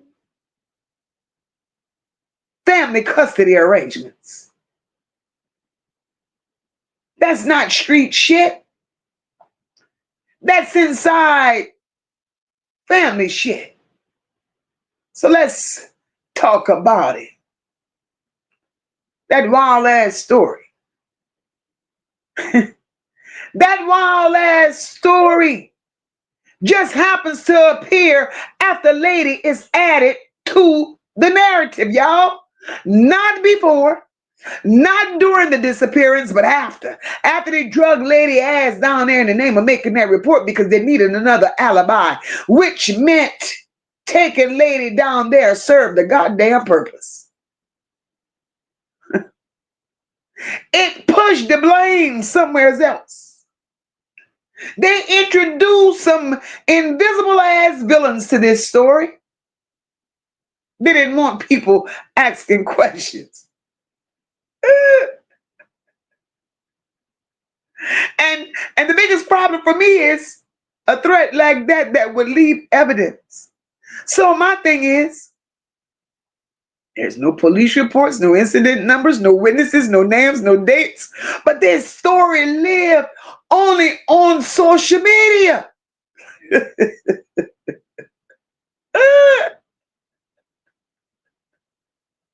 This is wild.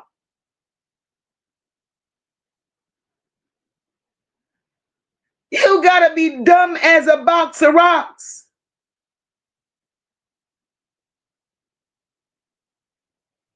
How would these people know? Man, oh man, oh man. I'm sick of Shannon and I'm sick of Annette. Whew. Annette went some more. These people asked Annette, how many adults live in the house with her? Now, this is the defense warming her ass up. The defense asked Annette, how many adults live in the house with her? My daughter Shannon. She moved in October 2023. All right, stop right there. Shannon moves in with Annette in October 2023, right? Annette adopts Ziyah in 2016. So from 2016 to 2023 of October, Ziyah has been in Clinton Township living with Shannon. Y'all follow me? I hope y'all are.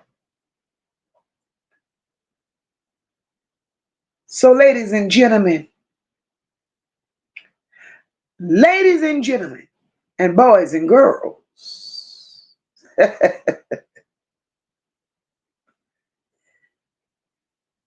the reality of this piece of her testimony, when she said Shannon moved back in with her in October of 2023, the reality,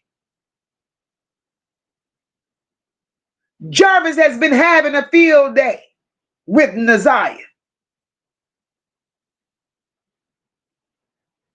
From 2016 to October of 2023, because Jarvis, Ziyah, and Shannon were in Clinton Township. Since Ziyah was 2. So then Shannon moves in with Annette in October of 2023. Now, Shannon is the only other adult in the house with Annette. So guess what, y'all? Shannon's access gets more bolder. It increases even more. But it increases so much right before Ziyah's disappearance. So let's talk about it. October 2023 to January 2024, that's a tight window. Very tight window. 3 months. 3 months. Something happened. Something happened. Absolutely, PJ. And that's where I was going with that. They were trying to use Lady as the fall guy, just as they got Jarvis right now as the fall guy. But Annette and Shannon is going to jail. They gotta go.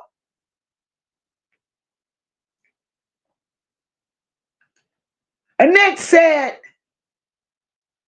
Ziyah was on social media when she wasn't supposed to. And the only person she knew Ziyah supposedly to be on social media with was a classmate. Annette, how you know that?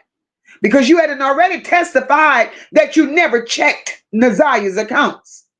You relied on Shan to tell you. And we already talked about how Shan shared logins with Ziyah.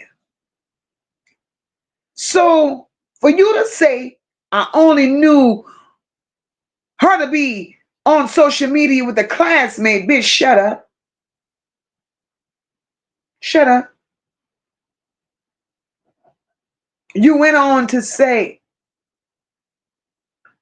Ziyah was a good student. She was very mannerable, outgoing, had good grades. She was likable. She had no disciplinary record. But you didn't fail to mention about the fight going back and forth with the little girl. Then you said Ziyah only stayed after school when she was in an after school program. Bitch, that's why I caught you in another lie. You said Ziyah only stayed after school when she was in an after school program. Right? The problem isn't Ziyah in this instance. The problem is you, Annette. The problem is you. You controlled her environment and her access along with whatever she knew. Annette pissed me off because she kept trying to sound like she was this on top of it type of woman, but bitch, you really wasn't. Only Shannon lived in the house. So the one adult with the most access besides Annette is Shannon.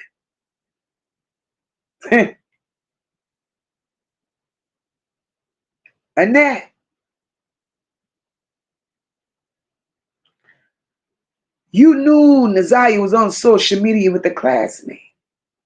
Ma'am, how the fuck you know that? You just told us you never check her pages. You told us Shannon was the one telling you what she was doing online. So what you really mean is Shannon told me, right? Because you don't know shit. Because you repeat everything that Shannon told you.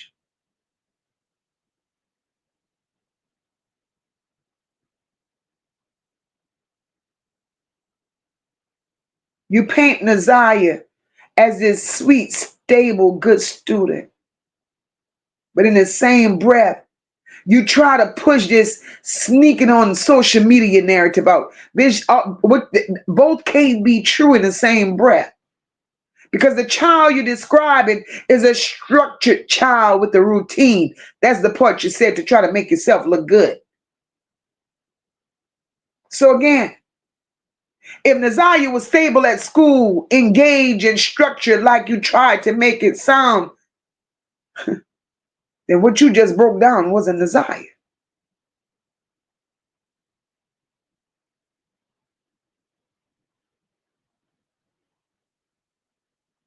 This is sad. This is sad. And what gets me, they ask Annette. We ain't here for a long time, y'all. They asked Annette. Defense. The defense was on her ass. The defense circled back. And well asked Annette, did you check her direct messages, monitor her message? Like I say, when I did, ain't nothing was there. But then she come back and say, but Shannon saw things. Bitch, you just broke the whole case for yourself. Because now we have two realities you present. Annette check, boom, that was nothing. Shannon check, she just like Roxy. Everything was there. Somebody check, it ain't nothing. Shannon check is everything. Bitch, you and Roxy is cousins for real. But we know both can't be true at the same time. Unless y'all ass wasn't checking the same accounts. Or her social media activity wasn't coming from her at all. That you went on to say you took that child's tablet. You said you did it because Shannon said she saw things on social media. Ziyah had only one tablet, you said, Annette. Then you said, when you took the tablet, if Ziyah ever got on social media, she was using somebody else's phone. Bitch, didn't you not know that she was using Shannon's phone? That's the setup.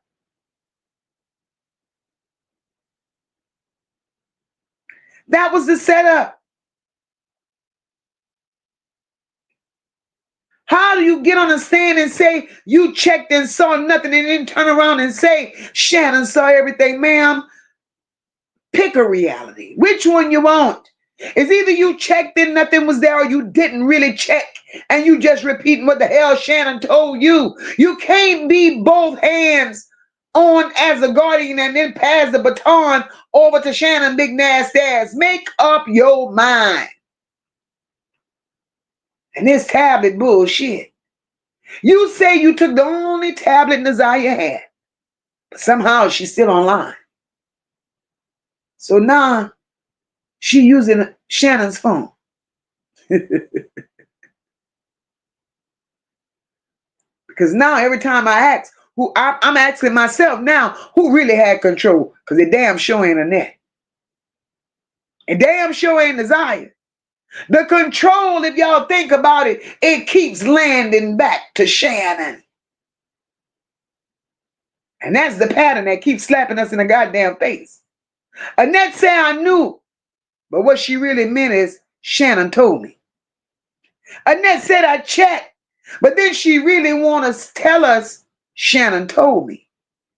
Annette says I took the device, but she can't explain how Ziyah keep having access to social media. Bitch, that ain't supervision at all. Because you're banking on what Shan told you. That's what you did. The truth can't keep changing every time the same damn question gets asked, Annette. And every time the social media question came up, your answers just kept getting messier and messier and messier. So now I want to know, chat, maybe y'all could help Moca out. Because if Annette checked and saw nothing, but Shannon checked and saw everything, chat, who actually had control of those accounts? Please let me know. Because if Annette saw nothing and Shannon saw everything like her cousin Roxy, who had control? I really, really, really want to know.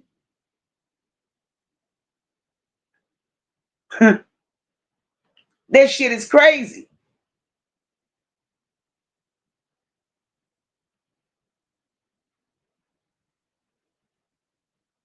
This shit is so inexcusable till it makes no damn sense, y'all. It's making no sense.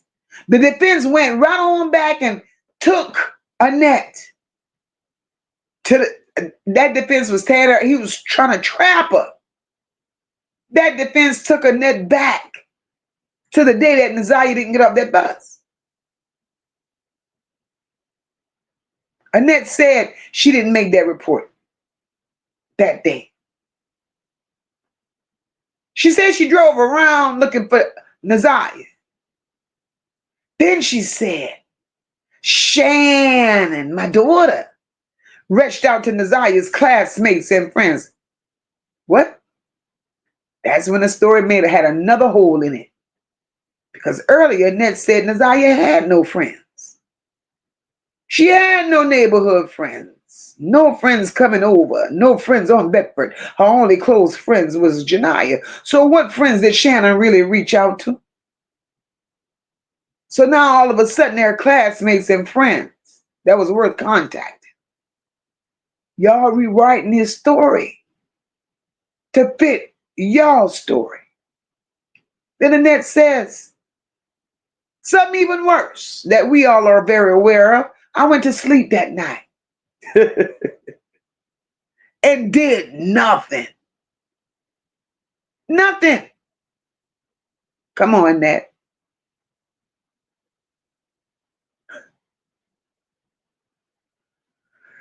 They asked Annette how many children were in that household. Annette raggedy ass pulled out all her fucking fingers. All of them. In public. She started counting her fingers. Then she said, I had a boy and a girl. I had a boy and a girl. Shannon had 5 children, 3 boys and 2 girls. But then just like that, Ziyah is not counted in that. And neither is her brother Vari, because Vari is still a minor. And Annette, you are still in control of both Ziyah and Vari. But for some reason, you left those 2 children out of the equation, baby. They live there. But the fucked up part and the telling part is these children even disappeared in her count. But it gets better. Then they asked about Jarvis visiting. Annette says Jarvis rarely or never came in the house. Shannon would meet him in the driveway. She tried to take herself from this equation. And now I'm pissed. Because here we go. Ziyah don't come home. You don't call the police. You don't make a report. You don't do shit. You go to sleep. You said that shit like it was normal. That alone should have made the courtroom erupt. And then you turn around and say Shannon contacted classmates. But wait, because you told her she didn't have no friends. So who the fuck are these people suddenly popping up when it's convenient for y'all? Because I want to know. You start counting kids on your goddamn fingers, bitch, like you taking inventory. Somehow, Ziyah and Vari don't make the list. Then you say Jarvis rarely came into the house. Bitch, stop. Oh, yeah, he got 5 kids. My daughter, she has 5 kids with him. She moved in October. And then don't you realize we know that this man is a constant presence in Shannon's life and Ziyah's? Rarely, to use the word rarely. Oh, he rarely comes in the house. Bitch, that's a lie word. That's a word that people use when they want something to sound smaller than what it really is. Every time Annette is asked about that day, the details change. The details change. Annette, stop. Stop.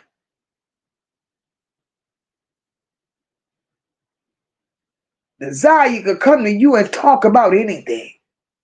You kept an open door. Y'all was very, very close. Then the people asked you if there was any reason that Ziyah wouldn't share things with you. You said no.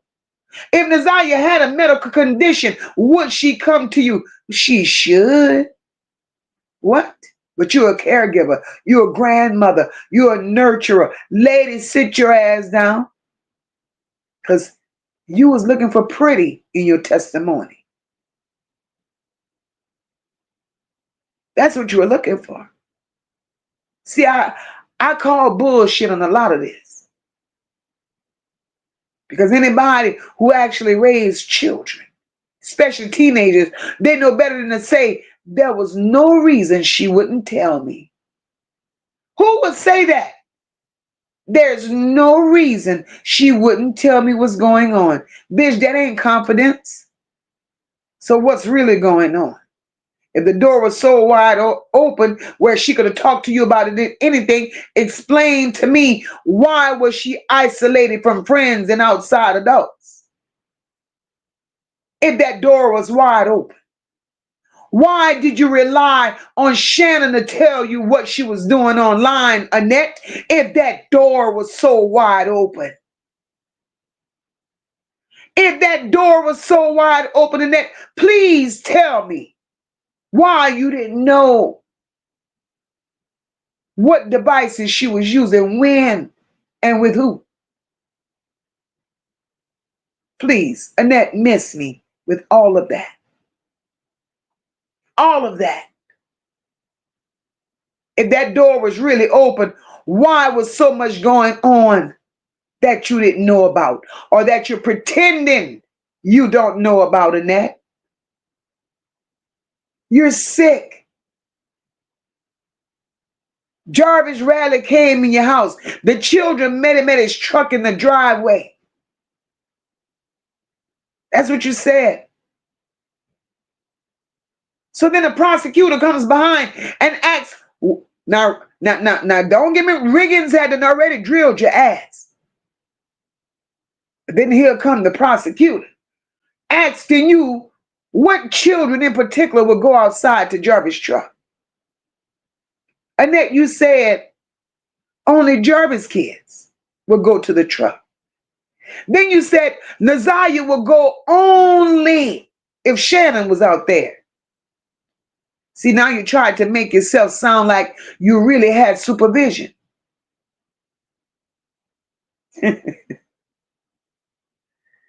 Annette, I got a problem with that. I got a problem. Prosecution went right behind everything the defense said. You wanted the courts to believe that you had such great supervision. He went on and asked you about the tablet and the phone. You told him you bought Ziyah the tablet in 2022. And the only cell phone she had was the one she got from her mama, the government phone. But I got a problem with that, because you said lady never had a relationship with Ziyah. So how did she get the phone, liar? Then the after school program comes up. You said you pulled Ziyah from the after school program because of issues with a student. So Ziyah had no reasons to stay. Then you go on and you say, if Ziyah wanted to stay after school, she would call you and ask permission. Sometimes she would call Shannon and Marquita and ask for permission. What did you just say, Annette? Annette, I'm confused. Then you said Ziyah only goes to Jarvis' truck if Shannon is outside. Annette, if you didn't go back and listen to this shit yourself, let me tell you something. They warmed your ass up in that moment, because then you said, oh yeah, Ziyah will go with Jarvis' daughter to clean up his shop. Jarvis will pick him up. What? Hold up. Let me read you right quick. See, this is some bullshit.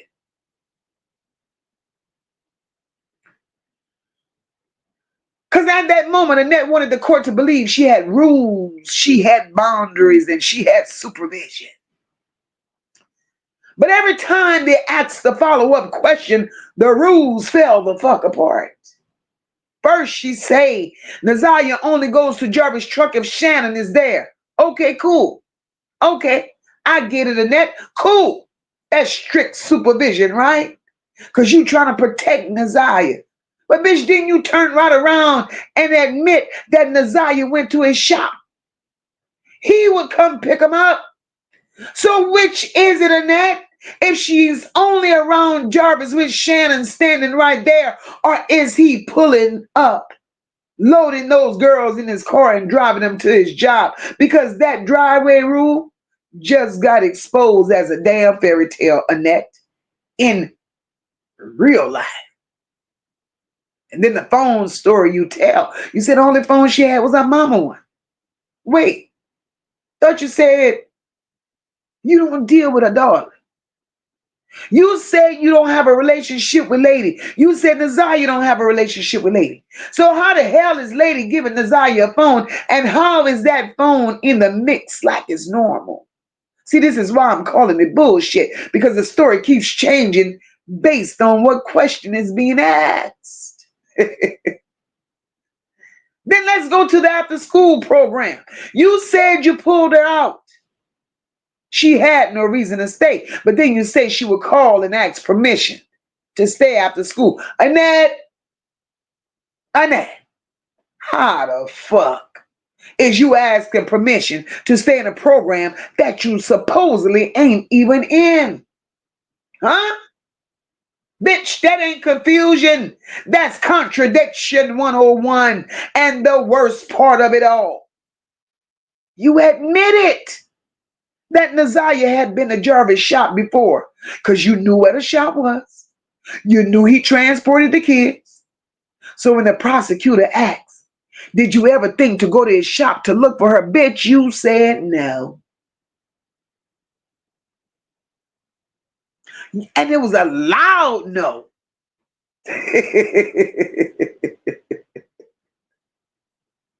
You mean to tell me Ziyah is missing, right? And you don't go check the place you know that she's been picked up from your house many a times and taken to? Who you protecting? You protecting the story. You ain't worried about Ziyah. You protecting this story. You ain't worried about Ziyah. Absolutely, Cornell, because Annette also said she would go and pick them up from the shop at times.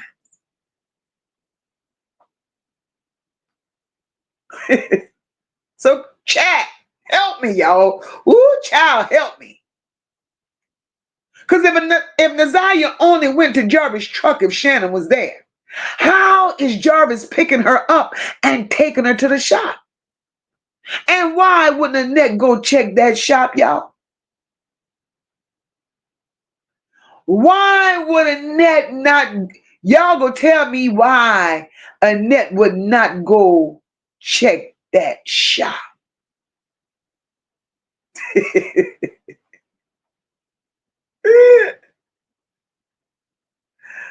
Annette, you dirty dog. Absolutely, PJ. She was getting money from Lady. Annette, come on, girl. Marty says if Annette is the legal guardian, she didn't need Lady because Lady had no parental rights. Absolutely. Levesque said crackhead. She not be right in her mind. So Lady don't bring her into this shit. She bought her, though. She bought her.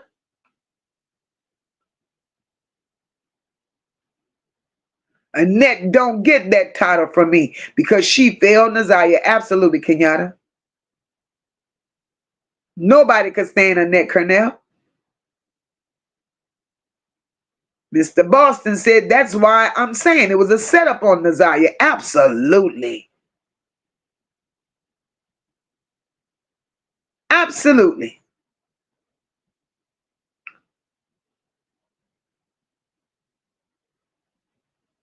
Absolutely. This shit is wicked. We got to make sense of the story because what they giving us makes no sense. Cornell said Annette is the real life boogeyman. Jesus. And she is. So y'all know we done did what we had to do. We came out here. We made it do what it do. Ooh, look, I got an answer. Hey, Kamisha. Kamisha said, well, sis, she wouldn't go check the shop because she knew That baby wasn't there. They was wherever the two booger women put her at. Girl, she was one of the booger people.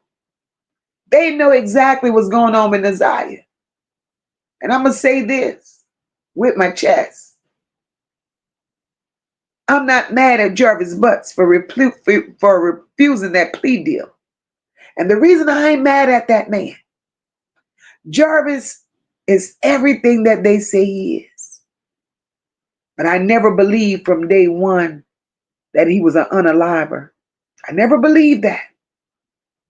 I never, not one time, believed that. Because it's not making sense. Ziyah wouldn't be the first nor the last that Jarvis made a baby with underage. So that part they could miss me with. He's not that person. He's nasty, yes. But that part, no. Shannon, Marquita, Annette, y'all got to answer for this. And whomever else was a part of the problem with y'all, y'all going to have to answer to this. Annette knew. Shannon knew. Marquita knew.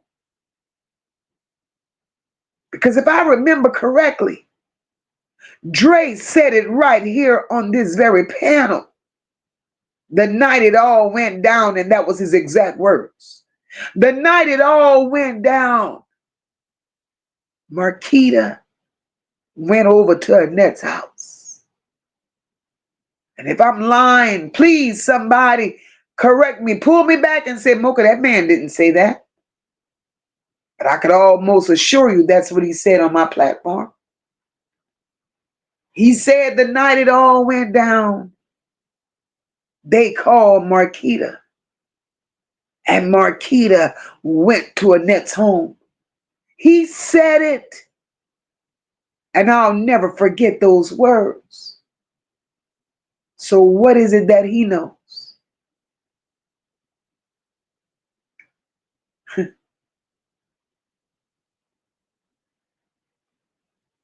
We just took a walk over a grown-ass woman lying, dodging the truth, minimizing and trying to rewrite her way through the disappearance of her granddaughter. Absolutely, Carla Henry. I'm glad you were here and you remember. Leanne said, I remember too. Annette, you was responsible for Ziyah. Point blank, period. That's it and that's all.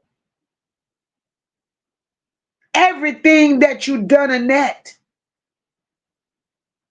Thank you, PJ. PJ said, yep, Moca, that's just what Dre said. Thank you. These people is going to pay for this. Annette, I don't know who you think you dealing with in this social media world. I bet y'all mad as shit that social media got their hands on this. A bitch, this was a whole pattern. A fucking pattern. A pattern of I didn't see. I don't remember. I went to sleep. I checked, but I didn't see nothing. Shannon saw everything. She had no friends. Oh, wait. Yeah, she did. She couldn't stay after school, but hold up. She asked me could she stay. Jarvis rarely came around. Oh, but he picked her up anyway. Bitch, that's a lot of bullshit. That's a lot of bullshit. And let me say this for the people in the back. See, when a child, any child, don't come home and the adult in charge goes to sleep and think nothing of it, bitch, that's a whole failure. That's a whole failure. Why could she go to sleep? And I'm going to take it back to what I've always believed about her peacefully sleeping on the night. I'm going to tell you all why I believe Annette went to sleep peacefully on the night. In Moca's opinion, Annette peacefully slept on the night because Ziyah been gone. Been gone. The dates 9 and 10 Those are fabricated dates. They really are. They're fabricated dates. And all of that will eventually come out.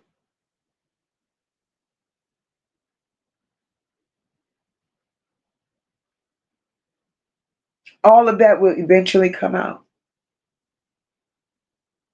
See, because when people like Annette can remember outfits that they want to remember, smile at the name glamorous, and all these other little mediocre bullshit details that she gave, but you can't remember, you need to take accountability, right?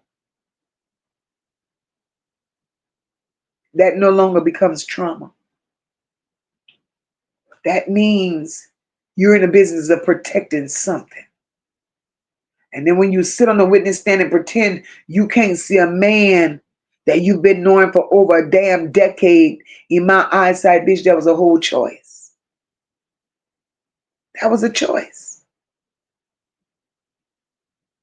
Jarvis ain't just God in your family, he been there. I don't give a damn how uncomfortable this has made people. I don't care. Because Ziyah was failed. And people need to start owning this shit and stop avoiding the truth and stand in it. What I do over here, I protect children. I don't give a damn who has to be disrespected because of it. And if holding Annette funky ass accountable makes you uncomfortable, then sit with that shit. I don't give a damn. Because comfort is how Ziyah got lost in the first goddamn place. Too many people were comfortable. Ziyah's name has been said all night in here because we're not letting it get buried under excuses, lies, or these courtroom performances. I refuse. Ziyah is her name. And until some stop protecting stories and start telling the damn truth,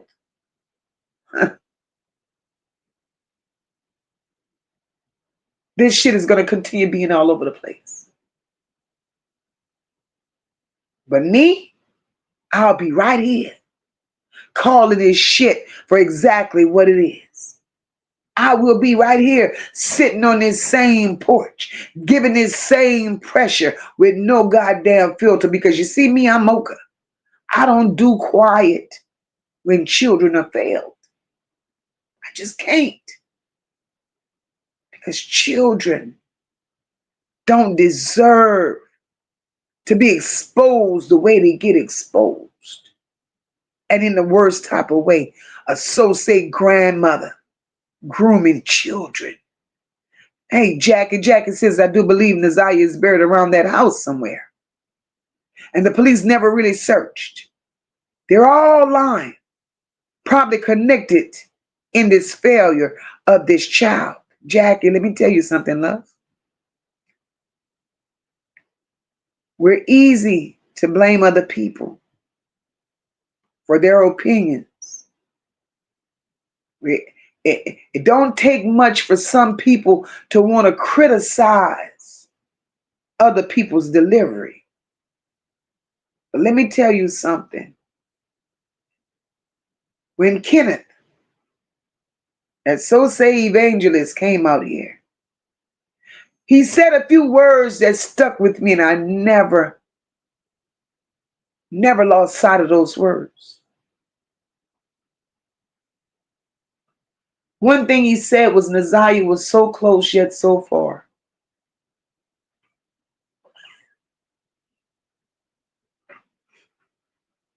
You know who believed him? Me. When he said that, I believed him.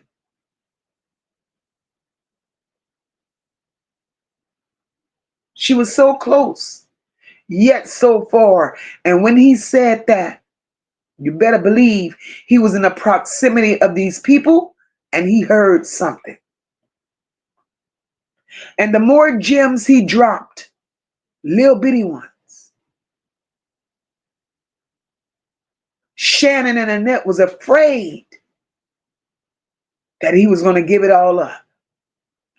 So they started threatening him. They wanted him to recant his story. They wanted him to come back out here and take back what he said. It was too late. It was already out there. He was being threatened by them.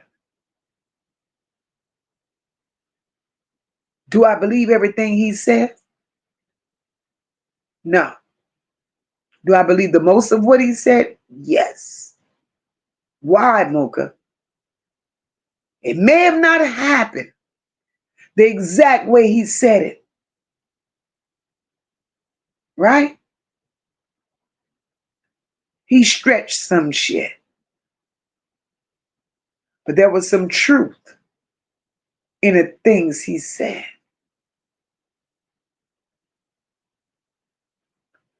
Wanda said Jarvis shop. That's where Annette went first. And then she went home because she got no answer at the shop because they've been looking for her. She said on the stand she never went to the shop. Absolutely, Butterfly. I wonder what made them choose January 9th too. I'm going to tell you what I think made them choose January 9th, Butterfly.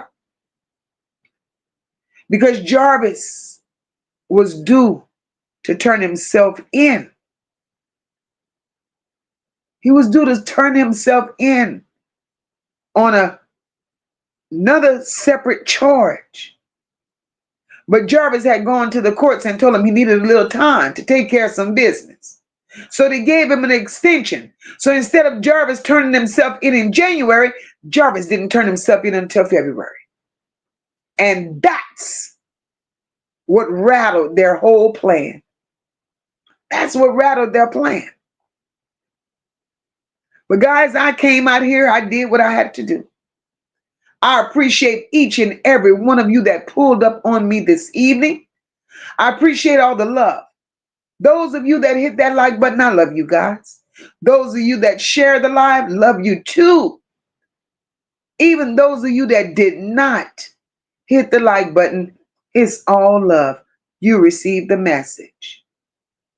Those that supported the channel, thank you very much. Moca, truly, truly, truly appreciate the love that you show me each and every time I go live. And I will say this. Over here, Ziyah matters. All children matter. We're going to get out of here. Make sure you keep your notifications on so you know when we go live. And I'm going to ask you all, as we leave out of here tonight, flood the chat with hearts. Justice for Ziyah, because we feel her, we love her, and Ziyah's day is coming. Her justice is closer than we know. I love you all. Be blessed and have a good night. We stand tall, we rise as one. No lapels, the work ain't done. No. Motion leading from the heart, never run. Truth and caring, everything we become. It's more than a vibe, it's a home, it's a call. Over here we catch each other when we fall. This is family.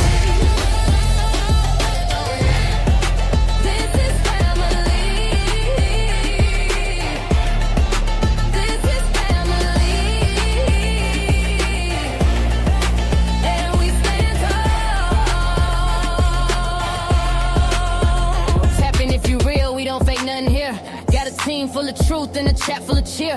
Moca in the seat, steady steering the ship. Every topic got depth, every comment got grip. We don't tear folks down, we just build them up. If you're moving off love, then you one of us. Know the pride in the room and the vibe so loud. Every bell in the check gon'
stand tall, we rise as one.